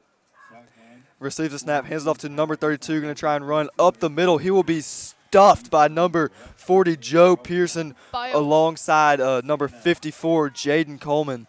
Along with I believe a 1 yard gain or a half yard gain. It appears that they're going to spot that Around- right at the original line of scrimmage. So that would be no gain, as they got him right as he approached the line of scrimmage. And the South Delta Bulldogs in the huddle right now, which, again, eats up a lot of play clock time. which is perfect for the Bruins. And how much time is left? 11 minutes and 10 seconds. We got shotgun formation, twins either side. Number 12 back to receive the snap. Awaiting the snap, Bruins show blitz. He snaps the ball, fakes the handoff, tries to keep it himself up the middle to have his legs cut out from under him by number 48, William Turner, the nose guard for the Bruins, with a perfect tabletop tackle assisted by number 7, Josh Briscoe, the middle linebacker. The Spider Monkey, William Turner, the Spider Monkey. Strikes again. That is a catchy name. It is catchy. That'll bring up about 3rd and 7 for the South Delta Bulldogs. The ball is spotted right behind the 40-yard line. Third down. There's a third down as they line up on the play. Twins either side, I believe shotgun formation. Snaps the ball, hands it off to fakes the handoff, passes it, and it is incomplete. And I kind of took over your job right there. It's okay. I was going to let you roll with it. You need the practice. Yes, I do. Now, for those of you who don't know, Connor Odom is in the 7th grade. I believe he is the youngest man we've ever had on the radio. Definitely going to be hearing a lot from him in seasons to come. Next year, it will be me and him in the booth, as I will most likely be doing play-by-play, and he will be my color analyst. Yes. So get ready for that. You know, the first 7th grader and the first 8th grader to have a full-time game-long position on the radio. And he's really stepping up in the journalism department. Yes, I am. And I'm surprised by this because not much people want to do journalism in my grade. Every time they hear the word journalism, they groan and moan. See, I believe it's one of those things you either love it or you hate it, and I absolutely have loved it. I loved it because I have it next quarter, which next quarter is coming up second quarter, and I believe it's October 11th is when we switch quarters. It's going to be a flag on the play. I believe it's going to be a holding call. Blocking the back? Blocking the, you're right. No, actually, it was a penalty on the Bruins. Not sure what it was, but that'll bring up 1st and 10 from the 25-yard line. Number 12 receives a snap, hands it off to number 3 around the far side and tackled at the line of scrimmage for about a 1-yard gain. So far, the Bruins' defense has been perfect. They've been holding them off, even though the flag kind of gave them to 2nd down currently. And that's not really good for us, but the defense so far has been amazing, especially with those fumbles that we've been causing, which we recovered. That's right, and the Bruins and the Bulldogs are going to line up shotgun formation, twins on either side, number 12 in the backfield to receive the snap, number 32 as the running back right beside him, and that's going to be offsides. Bruins are saying it's on the Bulldogs. Bulldogs saying it is on the Bruins. Definitely like the Bruins jumped, but they are going to call it on the Bulldogs. Was the right guard on the far side who jumped, causing the Bruins to jump off as well. That's going to bring up 2nd down and about 15 from just past the 30-yard line, going towards the Bruins end zone. Haven't you noticed that the Bulldogs have been mainly doing shotgun formation along with twins, as they're doing right now? They really have. Seems to be their go-to. Number 12 back to receive the snap. Awaiting it. He receives the snap. The play is whistled dead. It's going to be another false start on the Bulldogs to back them up another 5 yards, putting this at 2nd down and 20. With the score currently at 26-17 on the 2nd down? They haven't changed it yet. Correct. Play backs them up. The penalty backs them up, but they do not lose a down as they will line up once again. Shotgun formation, twins either side. Number 12 awaiting the snap. Keeps it himself, runs out around the left side, has got through number 17 up to about the 20-yard line. And does not make it to the 1st down. Does not get about to the original line of scrimmage where the 1st down marker is. He's probably around 5 yards away from where the 1st down marker is. My bad, I was not able to see that. It's going to bring up 3rd and 5 right on the 20-yard line. Bulldogs definitely knocking on the Bruin red zone here.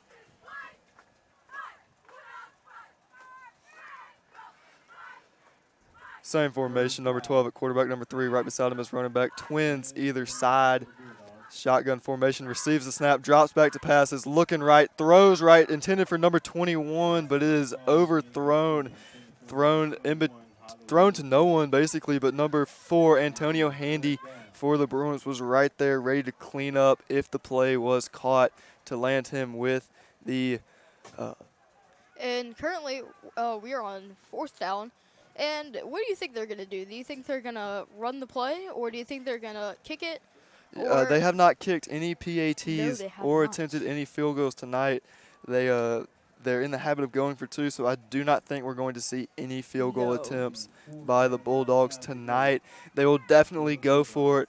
It's going to be twins either side, shotgun formation. Number 3 is the running back beside number 12, the quarterback, who is awaiting the snap. Receives the snap, and the play is whistled dead. Wow, there's a lot of plays that have been whistled dead. That's going to be another false start against the Bulldogs, I believe, backing them up another 5 yards to make it 4th and 10. You know, in any other situation, I would definitely expect a field goal attempt at least right here, but not by this team. They do not like to kick the ball. They love it. They love just running the ball. I think that's their passion right now. Shotgun formation, twins either side, receives the snap, rolling out to the left side, cuts up, gets tripped up by number 40, Joe Pearson, I believe just shy of the down marker. We're going to have to see where they spot him. And so right now, the scoreboard says it is 26 to 17. St. Joe is trailing by 9, I believe. And right now they are determined. Wait, have they already determined if it has been a first down? Which it is a first down, which to me looks a little bit short. But we're just gonna go how the referees play. Referees are going to say first down. The chain gang has not moved. Ball is going to be spotted right at the 15-yard line. It looks a little bit short from up here, but then again, we are at a weird angle. And it was a turnover on downs. My bad. Keegan Helm sent Andrew Stanley in motion. It's going to be an end around and brought down for a gain of about 3 yards. And did you see a player in the back that he kind of got hit a little bit? I believe it was Andrew Stanley who was running the ball. So that's where I thought he got tackled, but no, he just comes back running and getting a gain of 3 yards. 3 or 4 yards, I believe. I guess I missed that. I was not able to see that on that play. Bruins will set up for the next play. Have twins either side, shotgun formation. Joe Pearson being the back in the backfield beside number 6, Brock Morris at quarterback. He sends Keegan Helms in motion. It's a handoff to Joe Pearson, attempted to go up the middle, but gets nowhere. That will bring up 3rd and about 6 yards for the Bruins. So far, we've been mainly being a 3rd down because both of the teams have been mainly on 3rd down, which brings a lot of suspension to both of the teams, and which hopefully it probably doesn't help the Bruins because that builds suspension, especially with Brock Morris, who's currently his quarterback, and the person who pretty much always gets the ball, which is Joe Pearson, who always gets a gain of at least 3. And I will go back to you now. Sorry, we've got pistol formation. Brock Morris at quarterback sends Andrew Stanley in motion. It's a handoff to number 40, Joe Pearson, up the middle again. Actually, I'm sorry, it was actually a pitch out to Andrew Stanley. I was not able to see it due to the defensive line for, the South Delta Bulldogs blocking my view. They're humongous, the defensive line, and then you look at the offensive line, they're all skinny and slim, but they can still pass. It's kind of amazing. That is true. That's one thing we've noticed, that they've had great blocking, great lead blocking. Something that I don't think the Bruins were quite used to on defense this game. And also our last game against Velma Jackson, That'll be 4th and 6. Rivnak receives the snap to punt it away. It's a long, high punt, being picked up at about the 42-yard line. Ran back by number 21. He breaks 2 tackles, has Reed Fry hanging onto his jersey, gets around him, gets to the outside, brought down by number 15 for the Bruins by the ankles, just shy of the 20-yard line. They're going to spot him at about what looks to be the 24-yard line. And also something about the Bulldogs, they never call fair catches. Like, haven't you noticed that? Because I haven't seen hardly any fair catches in a high school game. No, it's kind of surprising because every time you look at NFL games or SEC games, they're usually calling a touch, or they're usually kneeling in the end zone, which causes a touchback, or they just call a fair catch. That's right. There's a timeout on the field. And so during this timeout, let's just talk about what we need to see out of the defense on this stand here. That was a fourth down conversion on turnover on downs. My bad, not conversion. So, I mean, what do you think the defense needs to do right here to get the ball back?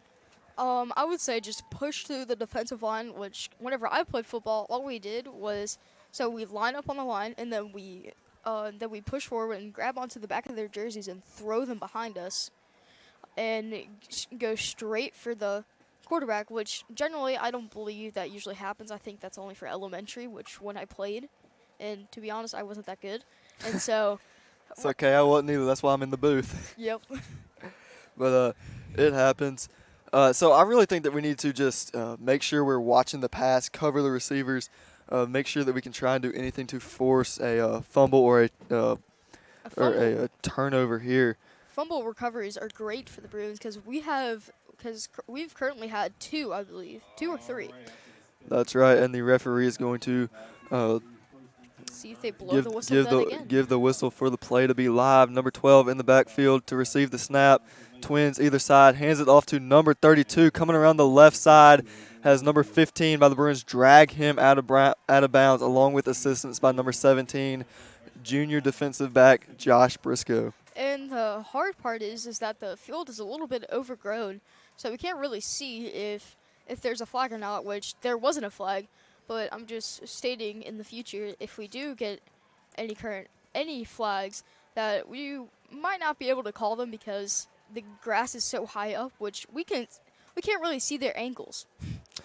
That is true. That's something that me and John both commented on earlier. Which is not good. A little different, but saving tax dollars. Either way, number 12 quarterback Davis in the backfield. Twins either side. Number 32, is the running back. He drops back to pass, looks right, throws right, hits number 18 in the hands, but it bounces off. That'll be an incomplete pass to bring up 3rd down and 7. What I saw is that I believe Josh Briscoe, number 7, tried to bat down the pass. He almost had it, but it kind of looked like it went through his hand, even though I know that's not logically possible. But that's what it looked like happened. That's what it looked like. That is true. They're going to line up, same formation, shotgun formation, Twins either side. Davis awaiting the snap. Bruins showing blitz at the line. All the backs are definitely jumping around. He receives a snap, looks left, throws left, and I believe it's going to be incomplete as it looked like the ball hit the ground, but the referees are going to give it the completion. Good pass to number 18 right there to bring up 4th down and 5. And currently number 12, they've been really throwing a little bit low, thinking that they can catch it, which they usually get down around. They usually get down every time they get it, but usually they've been making incomplete. That is correct, and we have 3 minutes 58 seconds remaining in the 3rd quarter of play. Your Bruins trail 17-26 against the South Delta Bulldogs, and the Bulldogs line up, Twins either side, shotgun formation, and there's going to be a timeout on the field, timeout called by the Bulldogs. So what do you think the Bruin offense can do to stop the defense to get another touchdown, hopefully?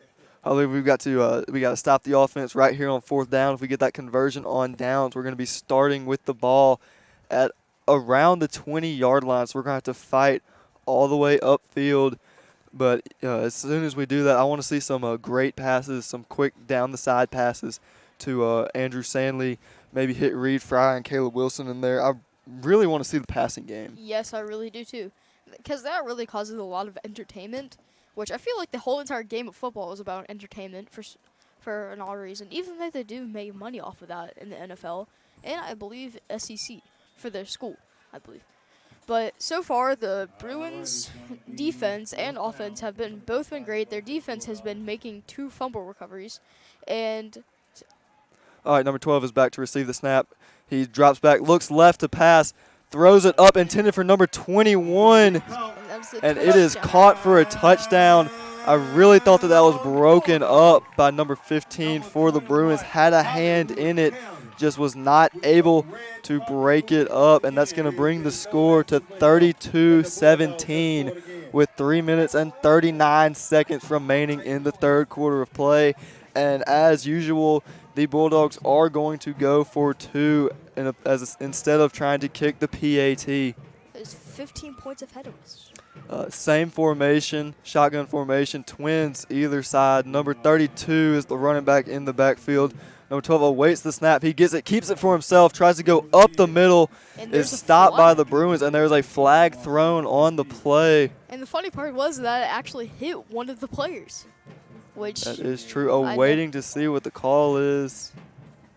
It's going to be holding on the offense. That is good, which brings them back 5 yards, which I believe that will bring them back to the 20-yard line.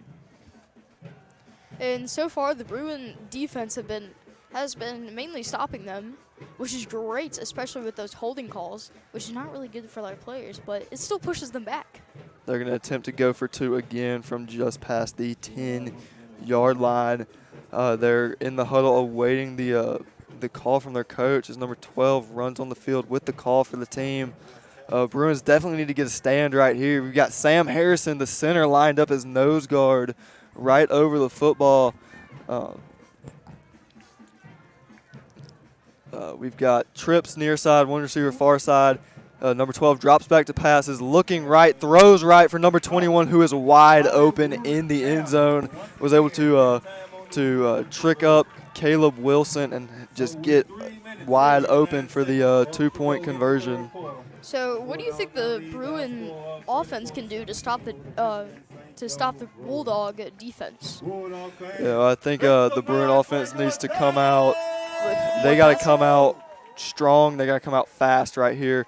I think we don't play hurry-up offense, but I think we need to try and speed it up a little bit, and that could possibly throw off the defense just as the Velma Jackson hurry-up their hurry-up offense threw off the Bruin defense. And number 5 is going to drop back to put a right boot in this ball from the 40-yard line. Back deep to receive is number 20, Andrew Stanley.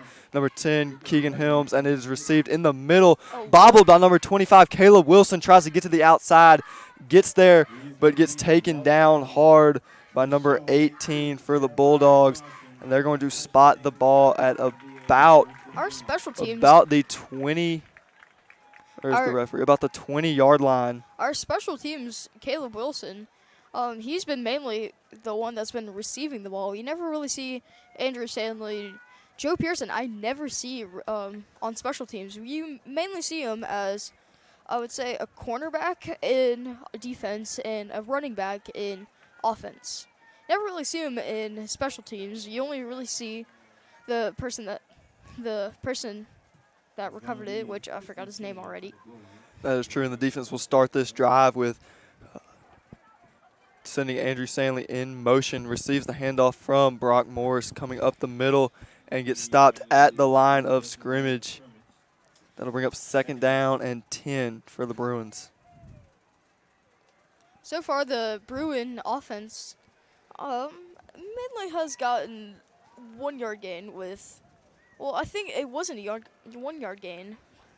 How many yards have we gained so far? Because I heard Andrew Stanley, and so I'm not sure. We don't have anybody taking stats, so I'm not sure about rushing yards for players. No. But they're going to line up pistol formation. 2 receivers far side, 1 near side. Snap. Brock Morris is going to hand it off to number 20 up the middle for about a 1-yard gain. These up-the-middle plays still aren't really seeming to work for the Bruins. No, we need to see more passing like you were saying. Every time we try to pass, it's usually incomplete or it's usually tipped or bobbled with a snap. Because I think the center, I believe that I know his last name is Harris, so I'm just going to say number 89. Always snaps the ball really quickly, which is really good for We've got pistol formation, 1 receiver near side, 2 far side. Brock Morris receives the snap, drops back to pass, looks for number 8, Reed Fry, over the middle, hits him in the hands, but he cannot corral it as he had number 21 for the Bulldogs holding on to him. That was a 4th down with punting.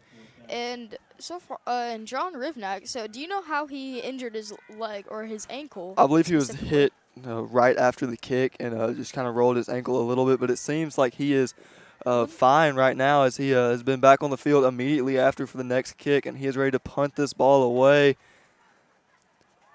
And he does, puts a right boot into it. It's a high, wobbly punt. It's going to bounce about the 40-yard line, take a large Bruin bounce all the way down to the 35-yard line. Oh, wait, no, 30-yard line. That's right, and that is where the that's where the switching of the that is where the switching of this I think the lines, defense and offense. I mean, apologize. That's right. The South Delta Bulldogs will start their offensive drive from the 30-yard line, from their own 30-yard line. And hopefully we can keep them there and not on our side of the field, which is the north end zone. And all right, number 12 back to receive the snap. Snap is high, right through his hands. They're all looking confused. Number 15 for the Bruins runs back there, but eventually the quarterback realizes what is going on and falls on the ball for a loss of looks to be about 15 yards. They're going to spot him right about the 15.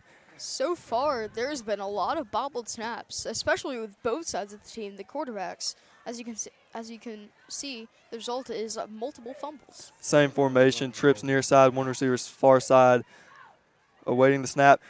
And he looks left, throws left over the middle to number 21, but it is going to be incomplete. And they have about, I would say, another. I would say they have another 15 yards to gain in order to get their first down. They are currently on their second down. That's right. There's going to be 1 minute, 5 seconds remaining in the third quarter of play. Bruins trailing 17-34. The ball is going to be on the 15-yard line as the Bulldogs are in the huddle with 14 seconds remaining on the play clock. As they line up.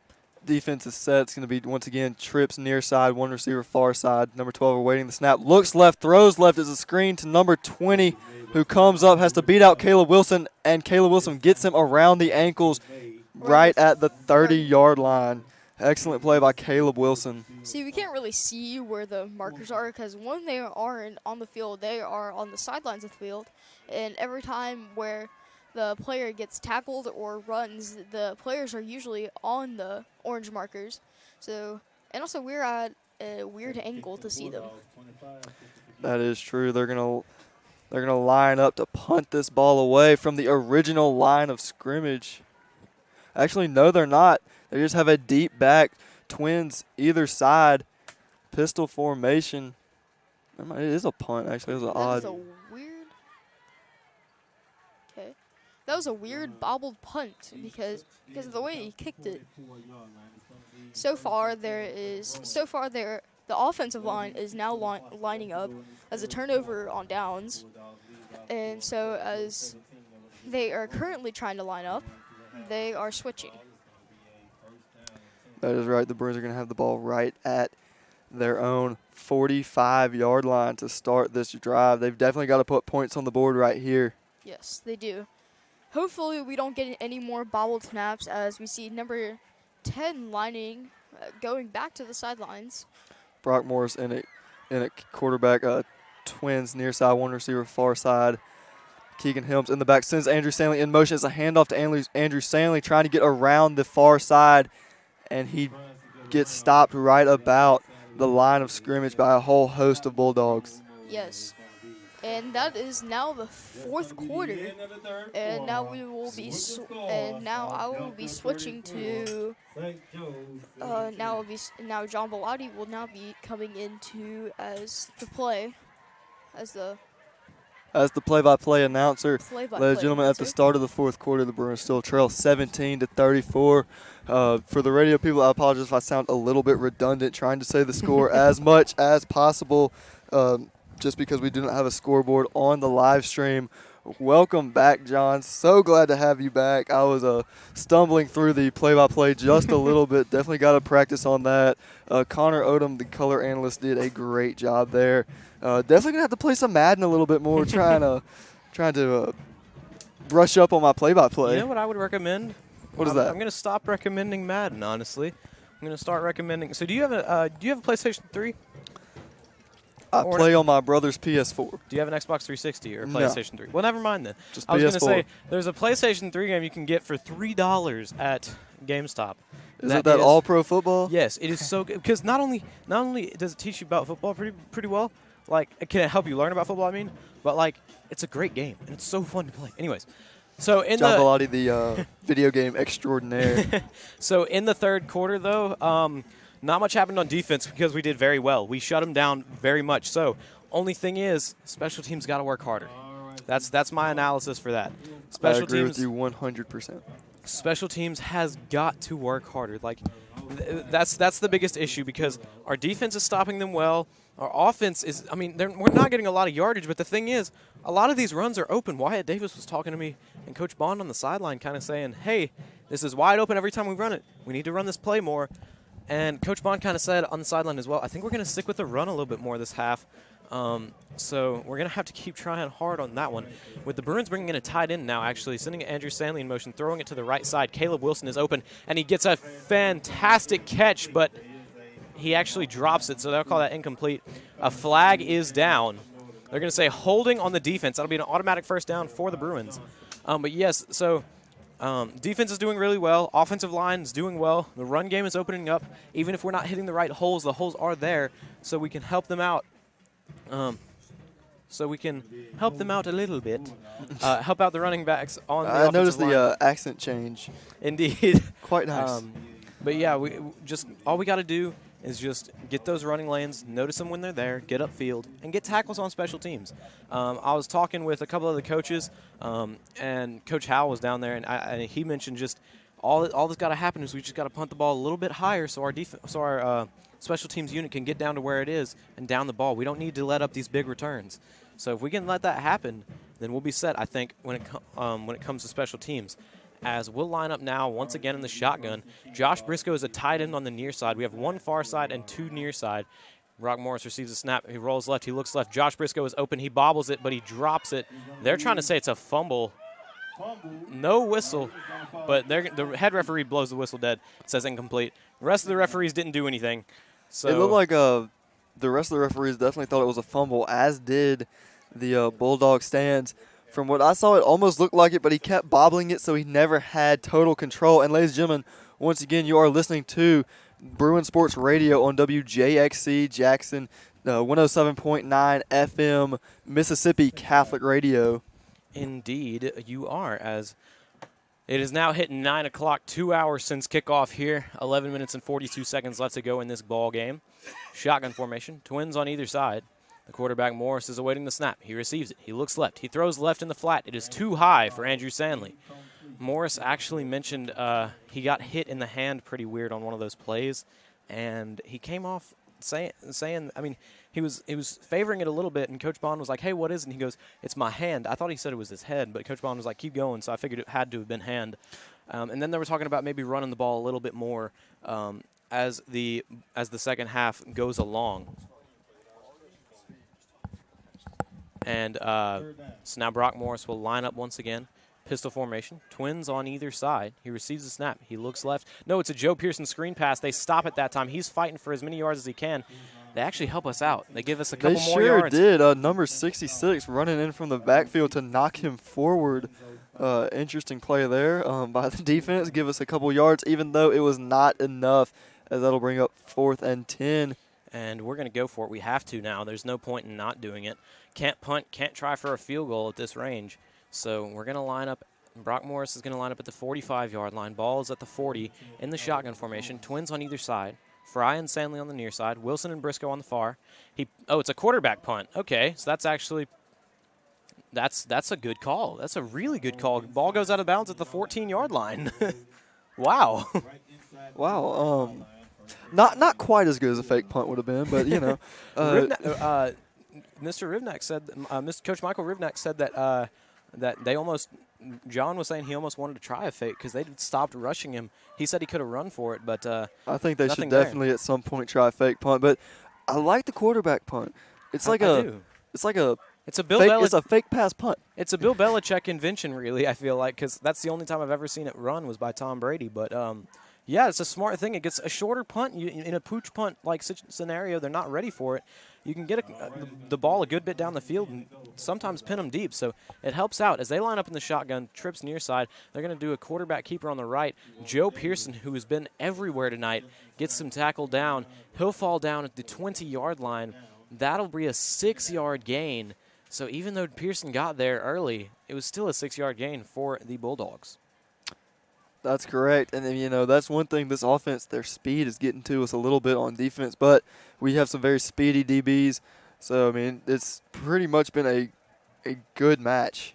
It really has. The defensive backs have played really well tonight. This whole defense has. They'll come out in the same formation with a single receiver on the far side. He drops back to pass. He's looking over the middle. It is batted down and incomplete. Quarterback almost threw a pass to himself, as if you throw a pass and it's deflected and you catch it, you get credit for the pass and the reception and the yards. Really? Okay, so if since the pass was thrown and batted down at the line, is that an incomplete pass or a fumble? It was still a pass. If it's batted down at the line, that's an incomplete pass. Okay. Yeah, I wasn't really sure because it looked like he fell on it, so I wasn't. Fun fact, there have been 2 quarterbacks in NFL history that have thrown touchdowns to themselves. One was for the Vikings, who I think it was Brad Johnson, the other being Marcus Mariota just 2 years ago. They line up in the same formation, running back to the other side of the quarterback now as he drops back to pass. He's looking right. It's a screen pass. Antonio Handy is there. Excellent play recognition on that one. I mean, he knew the play was coming. He set the edge very well, not letting that runner go anywhere. He really did. That's just good by him using his eyes and reading the quarterback. And he managed to make it to where he knew that the running back was going to get the ball, but he didn't want to go in and make a big play. He just wanted to make sure he got the player down because that would bring up 4th down, and that's what I like to see. As they're going to have to punt this ball away, Bruins are going to get the ball back, getting a lot of chances tonight. Caleb Wilson and Keegan Helms are the lone back at the 50-yard line. They're awaiting the punt. Bruins not going to send many after it. Josh Briscoe was there. No, Christopher Watson was there, but he didn't get there, as Caleb Wilson will get it at the 45. He tries to cut back upfield and gets hit by a pack of Bulldogs, kind of trying to get the ball out. Also, I did see this on the sideline. They've started holding up players to try to strip the ball. Bruins are noticing and getting a little frustrated. They really are. I mean, that's one thing that we've seen a couple teams this season do. And the Bruins have done it before too, but it definitely is frustrating to the offense. And I didn't mention this, but did you notice what the cheerleaders were doing in the third quarter? I did. It's like they had like a dual team mashup. They had like a dance off on the far sideline, and then they came to the near sideline and started chanting and doing this this big dance in a circle. It was funny to watch from the sideline, but I mean. You don't really see that too often, but I mean, sportsmanship, I guess. I thought it was pretty cool, honestly. I thought it was as well. We line up in the shotgun. Trips far side, one near side. They show blitz and bring it. Morris rolls right, throws right. Keegan Helms, it is too far. A flag could be thrown, but it would be a questionable call. Though no flag there. So that'll bring up 2nd down and 10. Bruins having to go to the air a little bit more often. Need to get the ball in the end zone with 8 minutes and 52 seconds left to go. Down 17. That's right. I do like seeing the Bruins go to the air. We definitely need to work on that passing game, and I think we should utilize it more often. I agree. We have some talented receivers. If we could just get the ball in their hands, we'll be set. We line up trips near side. Keegan Helms is in the slot with Andrew Stanley being in the middle of the 3. Caleb Wilson on the outside. Reed Fry on the outside on the other side. Brock Morris receives the snap. He looks left. He throws left to Andrew Stanley. He goes straight through his hands. Bruin receivers having some difficulty tonight. The field is a little wet and the grass is high up, so it's hard to get any air off the ground. It feels like your cleats getting stuck in all this grass, honestly. That is true. Does that ever happen in any soccer games to y'all? Oh, it happens all the time. If you're in turf, your foot will get stuck in turf occasionally. You'll just be running and you'll stumble because it happens so often. If it's taller grass, oftentimes it could cause injuries as well, ankle injuries. But Luckily, we haven't seen any of that tonight, of course, being different sports, but still, as we line up trips far side, one near side, Morris has a low snap. He rolls right, looking right. He throws down the field, and that is picked off by the Bulldogs. That's number 5, the kicker for the Bulldogs. That's number 5, Jonathan Nicholson, on that interception. So now the Bulldogs will get the ball back, but that does not mean that the Bruins are out of this one, as we still could have a comeback here tonight. It would be great to see. Bruin defense just has to keep the Bruins in it. They've been doing so well tonight, especially in the third quarter. Especially, I don't think we've allowed more than maximum we've allowed 1 first down so far this half. I'm gonna knock on wood so we keep that, but we haven't allowed very much so far tonight. We've given them the ball twice in the second half already in our own territory, and no points have come out of it. They line up trips near side, 1 far side. Bruins show blitz and bring it. It's a quarterback keeper to the right. He tries to find some room upfield. Andrew Stanley's chasing him down. Keegan Helms with a tabletop tackle about 3 yards past the line of scrimmage. Keegan Helms there. It appeared that he went for the tabletop. The runner tried to jump over him, and Keegan said nope, grabbed onto his left leg, and just drug him back down. And the Bruins are going to need to get these plays over quickly, as the clock is against them, down 34-17 with 8 minutes left. Especially with this huddle offense taking its precious time. Indeed, taking as much time off the clock as possible. I mean, the score is definitely closer than it indicates. But Bruins need to fight to stay in this one. Don't let any long plays happen like that as they line up trips to the far side. The ball is out of the quarterback's hands, over his head. Josh Briscoe is there, and he will just down the quarterback as quick as possible. That was a good play by Briscoe. Yeah, Josh Briscoe, quarterback on the ground. Josh Briscoe mid-dive for the ball.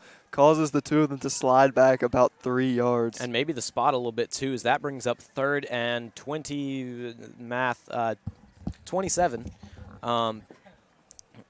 23, excuse me. They'll line up. Ball is on the near hash or just about there. Trips far side. One receiver is on the near side. Quarterback Davis is awaiting the snap. He receives it, drops back to pass. He looks left, throws left, over the middle. It is too short. That brings up 4th down, 6 minutes and 54 seconds left. So that takes about 2 minutes off the clock, even though it's a 3 and out. 2 minutes off the clock because of that can really take a toll. The Bruins have got to get points on the board. That's right. And see, this the clock situation is definitely not in our favor with only 6 minutes and 52 seconds remaining. And that is a lot of time in the game of football. But it's going to be cutting it very close if the Bruins have a shot at a comeback here. We gotta just stick with it and gotta maybe try the run game a little bit more. They're sending gunners now after Keegan Helms, the lone man, back. The punt is blocked, and it is on the ground, and it will be fallen on by Christopher Watson. It's not like we sent somebody after it to block it. No, it was blocked at the line of scrimmage. Those gunners did not really seem like they were running at Keegan Helms as much as they were running a route. That might have been a option for a fake punt there. Maybe so, but they tried to punt it away. That was blocked at the line of scrimmage, so nobody really went back to get that. It was kind of just, interesting. As unless I missed it and they actually threw that, I have no. I was watching the gunners, honestly. So we need instant replay. Punt, pistol formation, twins either side. They send Sandley in motion. Pearson gets the football up the middle. Nowhere to go. Down after about a yard. They'll bring up 2nd down and about 9 for the Bruins. As Morris is still in at quarterback. Coach Bond did mention putting in maybe Sandley at quarterback a little bit, maybe Keegan Helms in at quarterback a little bit, but it has not happened. Helms has been on the sideline for a good chunk of this half. He is not now. He's on the slot. He's in the slot on the right. Sandley's in the slot on the left, and he's going to be sent in motion. A low snap. Brock Morris keeps it, pitches it to Sandley on the right side. He cuts upfield up to the 35-yard line. Get tackled, we'll say, at about the 34 for right now. That's right. Excellent triple option play. Fakes the hands off to Joe Pearson, runs out on his own, and then pitches it to Andrew Sandley. And the plays like that have seemed to have the most yardage gains on the ground so far tonight. Where we kind of pitch it out to Andrew Sandley? The outside fake runner? the handoff, run around, and then pitch it out. Yeah, they very much have, because the triple option, what it's great at is when you do the first fake, you're getting multiple people already going after Joe Pearson. Once you have that whole defensive line focused in on him and you take it out for yourself, now the whole focus of the defensive backfield is on you. If you get a corner to run at you, you could pitch it out. You only have the safeties to beat, really. The corner on the other side obviously is going to be coming in, but that'll be far downfield when he finally gets there. So, I mean, it kind of helps. It eliminates players, and if you can get it working properly, then you can get a lot of yards. I 100% agree with you, and that is one thing that we are working on is getting that working properly. Indeed. You just got Joe Pearson had quite the good run earlier on it as well, because you get eventually when you start faking it enough, people pay attention to the quarterback maybe a bit too much. It opens up a hole for the runner. So it's really just it's a mind game, and it's a chess match. That's right, and the quote from John Bond, "We got to trick him." Indeed, we do. As he'll hand it off to Andrew Stanley up the middle, trying to fight for some yards. This will bring up 4th down and about 3. They'll get down to about the 30-yard line near field goal range, but field goals are not what we want now as there's 5 minutes and 33 seconds left getting past that mid-quarter mark. That's right, trailing by 17 with past mid-quarter. Definitely don't want a field goal, want to take it all the way to the house, and we want to do that a couple good times to secure that possibility of a comeback. Now that 17 points is pretty large, but I do think that there's a chance. Indeed, as Brock Morris just kind of throws it out to Keegan Helms, tries to find some yardage. Not sure if he got it or not. I couldn't tell. They dropped the 1st down marker, and they could not get it. They're going to say 1st down for the Morris is staying on the field. I cannot tell. That's 1st down Bruins. Morris will stay on the field in at quarterback. Going to break the huddle now as Jack has to step away for a moment, I believe. We hit 5 minutes left in this game. Pistol formation, twins on either side. Morris switches it to shotgun. Pearson on the left side of Brock Morris. Ball is on the far hash mark. He receives the snap. He drops back to pass. He looks left, looks back right for a streak in the end zone. Keegan Helms is there, and he catches it for a Bruin touchdown. That'll bring the score to 34-23. Bruins down 11 in this district opener against the South Delta Bulldogs. Finally getting some points on the board in this second half. Jack, do you think we might get some momentum now? You know, Josh, I mean, I don't know why I called you Josh. John, any big pass like that usually does swing the momentum for the Bruins, and that was an excellent long touchdown pass to Keegan Helms. That Brock Morris-Keegan Helms combination coming into play right there, I definitely think that is going to be a momentum shift towards the St. Joe Bruins. Indeed. We also have, I believe we have 3 timeouts left, 4 minutes and 50 seconds, so essentially 5 minutes. If we could get them off the field, we have a chance here, Jack. Might see something fun. Not to try to. I'm gonna knock on wood because of course we jinx everything here at Bruin Sports Radio. As we're getting ready to kick this ball away, we talked about this earlier. Jack. Special teams is going to be vital. Special teams is always crucial to any game, but I'd say especially to this game. They have had kickoffs ran back on them, so definitely when they kick the ball off, if we could run that back. I mean, it's happened before. Bruins have a great special teams receiving corps, so I do think that any gains on special teams will be the make or break factor in this game. I think, honestly, we don't even need to hit to kick it that far. We just kind of need to make it to where our players can get down there, like onside kicks, like earlier. I'm fine with that, and with that, honestly, as long as we get the players down. We got to make sure that they don't get the ball, and we will be going with an onside kick here. It's either an onside or a pooch kick. He might switch sides where he's kicking, but he will not. He's going to kick to the far side. It's a rolling kick, and they'll get it at the 50-yard line, so allowing no return. They're going to get it at the 50. That's a good thing for the Bruins. That is, and the defense definitely needs to put up a hard stop right here, get a quick turnover, and take the ball to the house. Indeed. They're not going to be punting the ball. They haven't been punting the ball very much, but as of late they have been a little bit. So they've had 3 punts on their last 3 drives, as they haven't been before. They really hadn't before that. Before that, in the first half, they did not punt very often. I think they only did once. They were going for it on 4th down every other time. They line up, shotgun formation, trips near side, one far side. Quarterback Davis receives the snap, goes up the middle, and that will be a tabletop tackle by Tony Handy and Joe Pearson, but he will get about 6 yards. Making it 4 yards to go for the new set of downs. On that tackle, I mean, he almost did a somersault after the hard hit of the tabletop. His legs weren't only knocked out from under him, they were knocked up in the air completely. And the Bruins really need to keep fighting hard to get a 3 and out because the clock is just ticking away here as they're going to come out of the huddle now. 12 seconds on the play clock and still running. Shotgun formation, twins either side. Bruins have no deep safeties.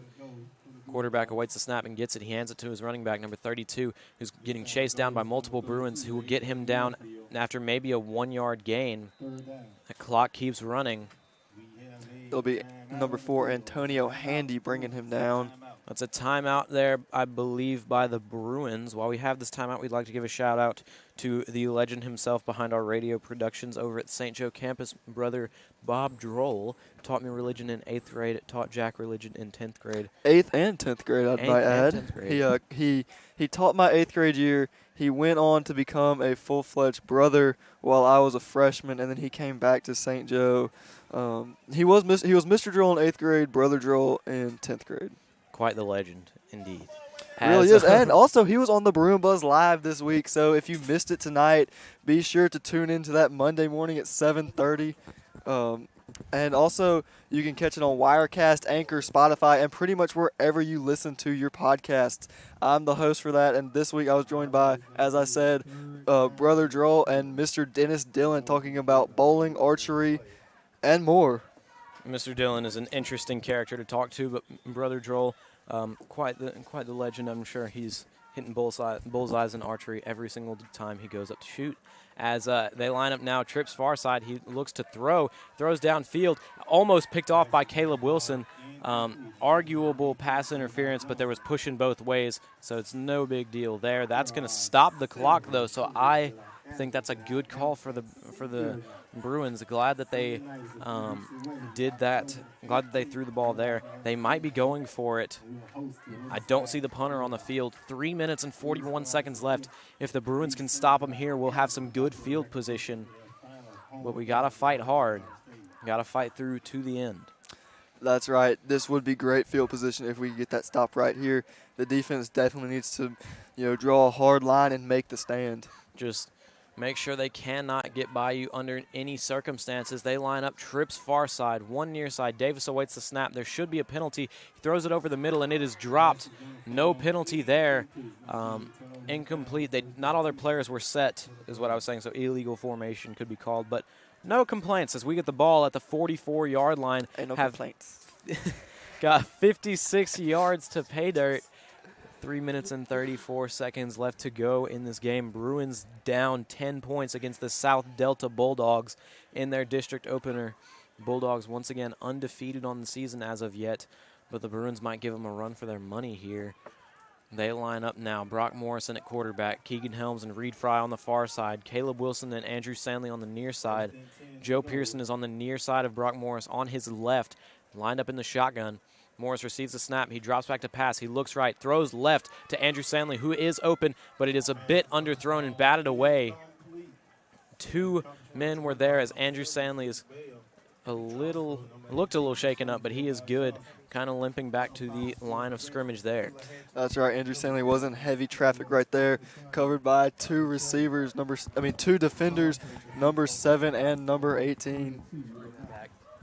They go back to the huddle now. Bruins about to come out once again. Stanley finally getting back there. Looked a little shaken up, but he is good now as Caleb Wilson and Andrew Stanley will come back to the near side. Brock Morris, Keegan Helms and Reed Fry will go back to the far side. Ball's in the middle of the hash at the 44-yard line. Receives the snap. He drops back to pass. He's looking for Keegan Helms, who is open. He cannot find him. He's going to look over the middle to Reed Fry. Caught by Andrew Stanley behind him, who gets a first down. That'll stop the clock with 3 minutes and 16 seconds left to go. Bruins going to run forward now. Great job by Stanley being ready. The pass was not intended to him, but when he saw that it went over Reed Fry, he definitely stepped up, made something happen, caught the ball, and got the first down.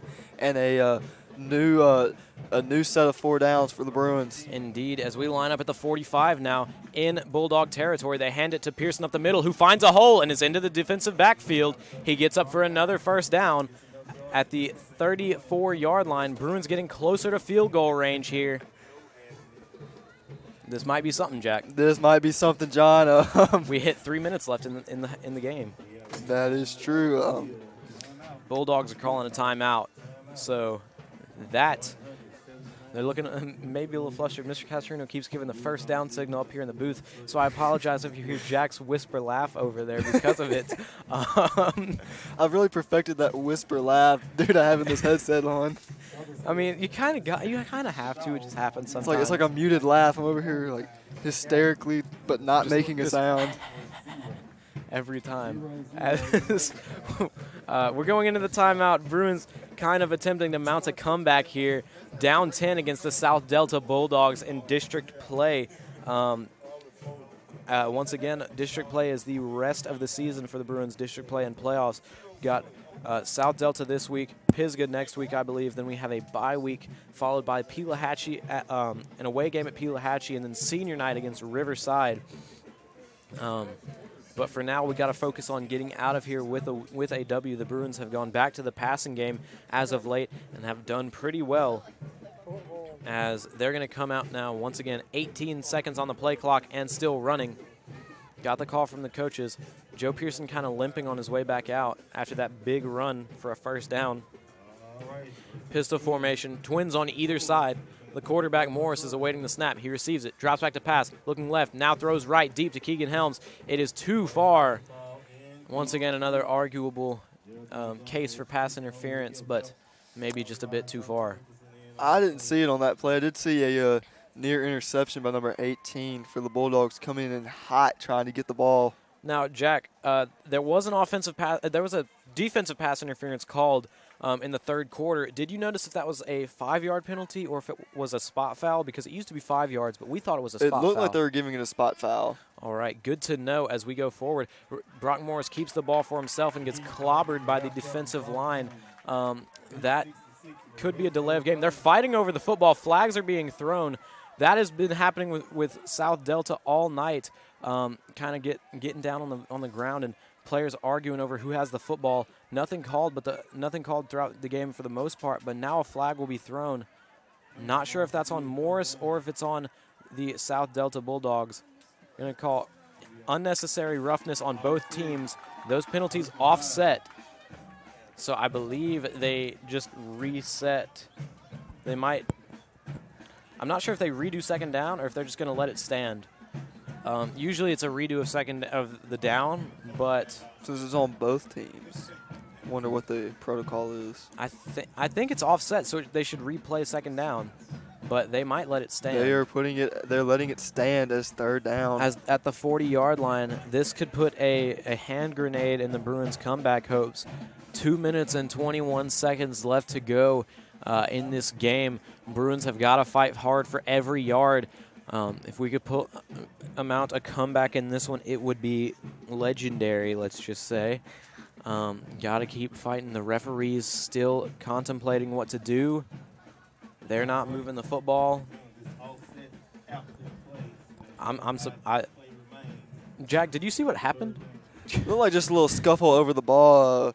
Brock Morris was on the ground, and so was the defender, and they both wanted the football. I mean, the whistle was blown dead, so that call was not going to change. Not really any point fighting over the ball, but might as well, I guess. Just the emotions of each player getting the best of them, maybe. I'm not sure. But they'll say third down and 15. They're going to let the play clock run, and the game clock is going to stay stopped for now. Pistol formation, twins on either side. They send Sandley in motion. It's a fake triple option screen. It's a fumble on the field. They're picking it up, going the other way. That is South Delta's football. Andrew Sandley kind of stumbled and fell down, and they picked it up. So that should maybe put an end to the Bruins' comeback hopes. Down 10 with 2 minutes and 20 seconds left. Clock did not run on that play. That is true.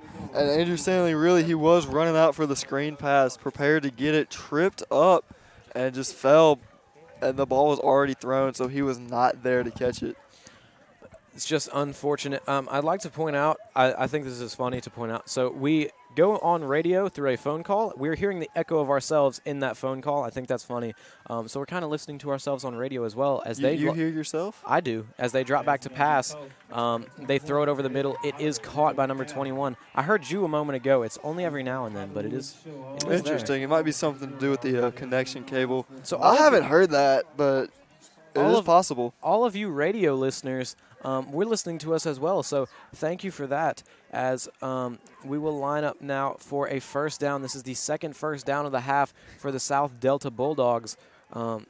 They're just taking clock off. They're just taking time off of the clock, closer and closer to the end of this ball game. They're within striking distance now at the 31-yard line. They're going to come out in the shotgun, trips far side, one near side, as they have been all night. Quarterback Davis receives the snap. He drops back. He looks right, throws right. It is caught by number 18, who slips down, same as Caleb Wilson did earlier in the play. He fell down, and that's why he was open. Just unfortunate for the Bruins as of late. The field conditions just being a little bit different compared to what we're used to. We played on turf last week. Now we're playing on grass that is pretty long. Just unfortunate, kind of falling over every now and then. They'll line up, shotgun formation, trips far side, one near side. Quarterback Davis is awaiting the snap, and they will blow the whistle. They're going to call false start on the Bulldogs. So we'll line up once again. Jack had to step away for a moment as they'll line up for first and 15 from the 16-yard line. So they have to get to they're first and 15 from the 17-yard line. They drop back to pass. He's looking to throw, cannot get it off as Josh Briscoe is in the backfield, but the clock still runs. 47 seconds left to go. Jack, what do you think the takeaways are from this game so far? John, I think that the takeaways are definitely going to be, one is that our air game does work. We've had some struggles with that throughout the season, but tonight it looked good. We had some hot passes down the sideline, namely to Andrew Stanley, who it was incomplete, however, it was a great pass. And then the long touchdown pass to number 10, Keegan Helms, that Brock Morris-Keegan Helms dynamic duo of passer and receiver definitely came into play. And that was excellent right there. So really, John, it's the passing game. We've gone to the air a lot tonight. I'd say a lot more than we have in games past.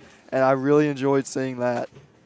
And I have as well. Just the passing game has been something that we've gone to a little bit more, and I've enjoyed seeing it. And I think it's something that we can get working going forward this year into district play. I think we'll be. I think the more we use it in games, the better we'll be. When it comes to being more of a dual threat team, because earlier in the season we were very much only a one-dimensional team. We could only run the ball, as we had two games where we had no completed passes. When you're a one-dimensional team like that, if all teams have to do is stop the run, and all of a sudden you can't really do much. So being able to pass is really going to make an impact going into the rest of the season and district play. They line up in the shotgun, trips far side, Bruins show blitz, and they get members of South Delta to jump. False start on South Delta. What a play by that Bruin defensive line. Kind of just jumping up and down, trying to get them to flinch, and they did. So, they get the signal twice, so give them 10 yards back for one false start. But they're not going to. So now they need to get to the 8-yard line or 7-yard line. They're at the 33-yard line. So it'll be 2nd and 27 for the South Delta Bulldogs. The quarterback Davis is awaiting the snap. He receives it. He throws right immediately. That is a catch there by number 18. He's trying to cut upfield, and he would just fall down at about the 13-yard line. That was very much pass interference, though. He kind of pushed off on Caleb Wilson. Caleb Wilson maybe slipped a little bit. Very frustrated that there was no flag called on that one. 34 seconds left to go. as they'll line up for 3rd and 6. Shotgun formation, trips far side, one near side. Davis is awaiting the snap at the 20. He receives it, drops back, throws up towards the end zone, incomplete. So that'll bring up 4th down. Jack, what do you think the Bruins will have to go for on defense this time? Do you think we'll bring some blitz or we'll drop back in coverage? I definitely think they're going to bring that Bruin blitz in hard. You know, even though they are showing a lot of passing. Actually, what I would love to see is to see the blitz where William Turner drops back to cover center mid. In that quarterback spy? That's right. Yeah, he ran that a couple times in the 3rd quarter. Very fun to watch as they'll line up now, moving around that defensive line, showing blitz. He drops back to pass now once again, throwing that same spot in the end zone. Dropped. So that'll give the Bruins the ball back with 10 seconds left. That's long enough to run 2 plays. 2 plays is all we need to win this game is 2 touchdowns. So the Bruins, therefore... That's right, John. They need I think 2 long passes, try and burn as little time as possible. Just everything you can. Got to get the score as close as possible. I mean, we're losing by 10, but the game has been a lot closer than the score kind of indicates tonight. There's only 10 seconds left in this district opener, looking like the Bruins will drop to 2-5 on the season, really being a much better team than the record would indicate as well. Just having a tough schedule so far, but still have, I don't know if you want to call it a chance at taking this game back, but it is definitely a chance for an epic Hail Mary here. Very slight possibility. We line up trips far side, one near side. It's a screen to Keegan Helms. He's going to try to go somewhere with it on the right side. Gets tripped up, and that'll let the clock run out 2-1. And we'll go into the post-game show for this one. Jack, we're just going to go pretty quick through this one. What do you think the takeaways are from this game? You know, takeaways, John, we came out, we fought hard the whole game, which is something that we had a little bit of difficulty with at Velma Jackson, especially in that second half. Glad to see that we stayed in the game the whole time. Definitely going to have to work on actually, before I get to that, the air game was looking better tonight than I've seen it all season. Would you agree? I would agree. Probably going to have to do a little bit of work on just not making as many miscues, which has seemed to have been a big thing for the Bruins all season long. But, you know, mistakes happen. You live and you learn. Hindsight is 20/20. But that is definitely something that's been hurting the Bruins this season. Indeed it has. We just got to stick with honestly, I don't have any words right now besides special teams has got to be better. We kept giving up massive runs on special teams, and because of that, they were starting drives at our 30 and our 20. Our defense played well. Our offense played well. We just got to fight hard on special teams as well. You got to remember there's 3 phases to every game, offense, defense, and special teams. You can't forget about that last one, even if it is such a small bit. And in the 3rd quarter, it really showed. They had about 3 big returns on us. They had it throughout the entire game. They had a kick return touchdown. I think they had a punt return touchdown. They were doing very well on the special teams side. And if we had stopped them there, maybe we're walking away with a victory tonight. You know, John, I think you're absolutely right about the special teams aspect of things. That's something that I feel like people think of offense and defense. They don't really think of special teams quite as much as they should.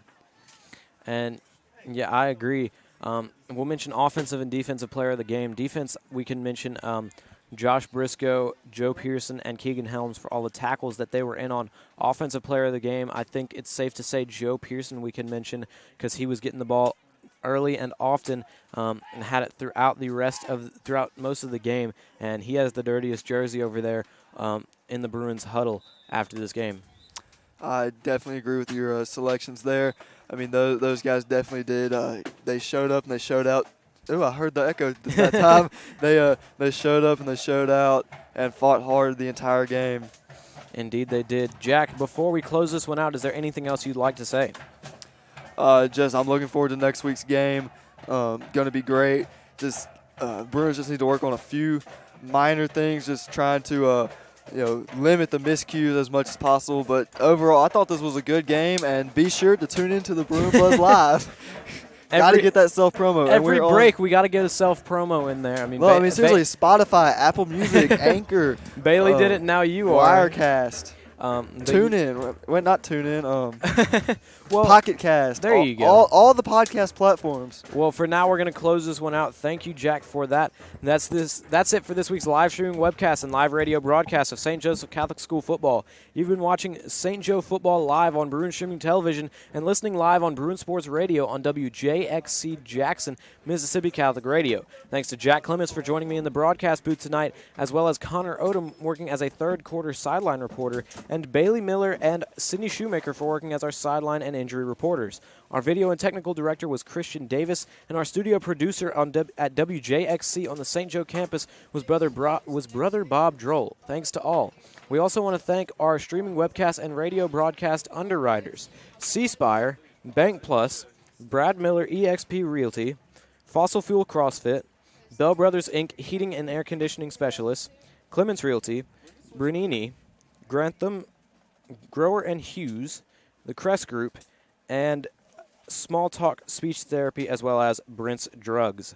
Bruin Broadcasting Network is staffed, managed, and hosted entirely by St. Joe High School journalism students under the supervision of our advisor, Mr. Terry Casarino. Tonight's live streaming webcast and live radio broadcast is copyright 2019 by Bruin Broadcasting Network and St. Joseph Catholic School, 308 New Mansdale Road in Madison.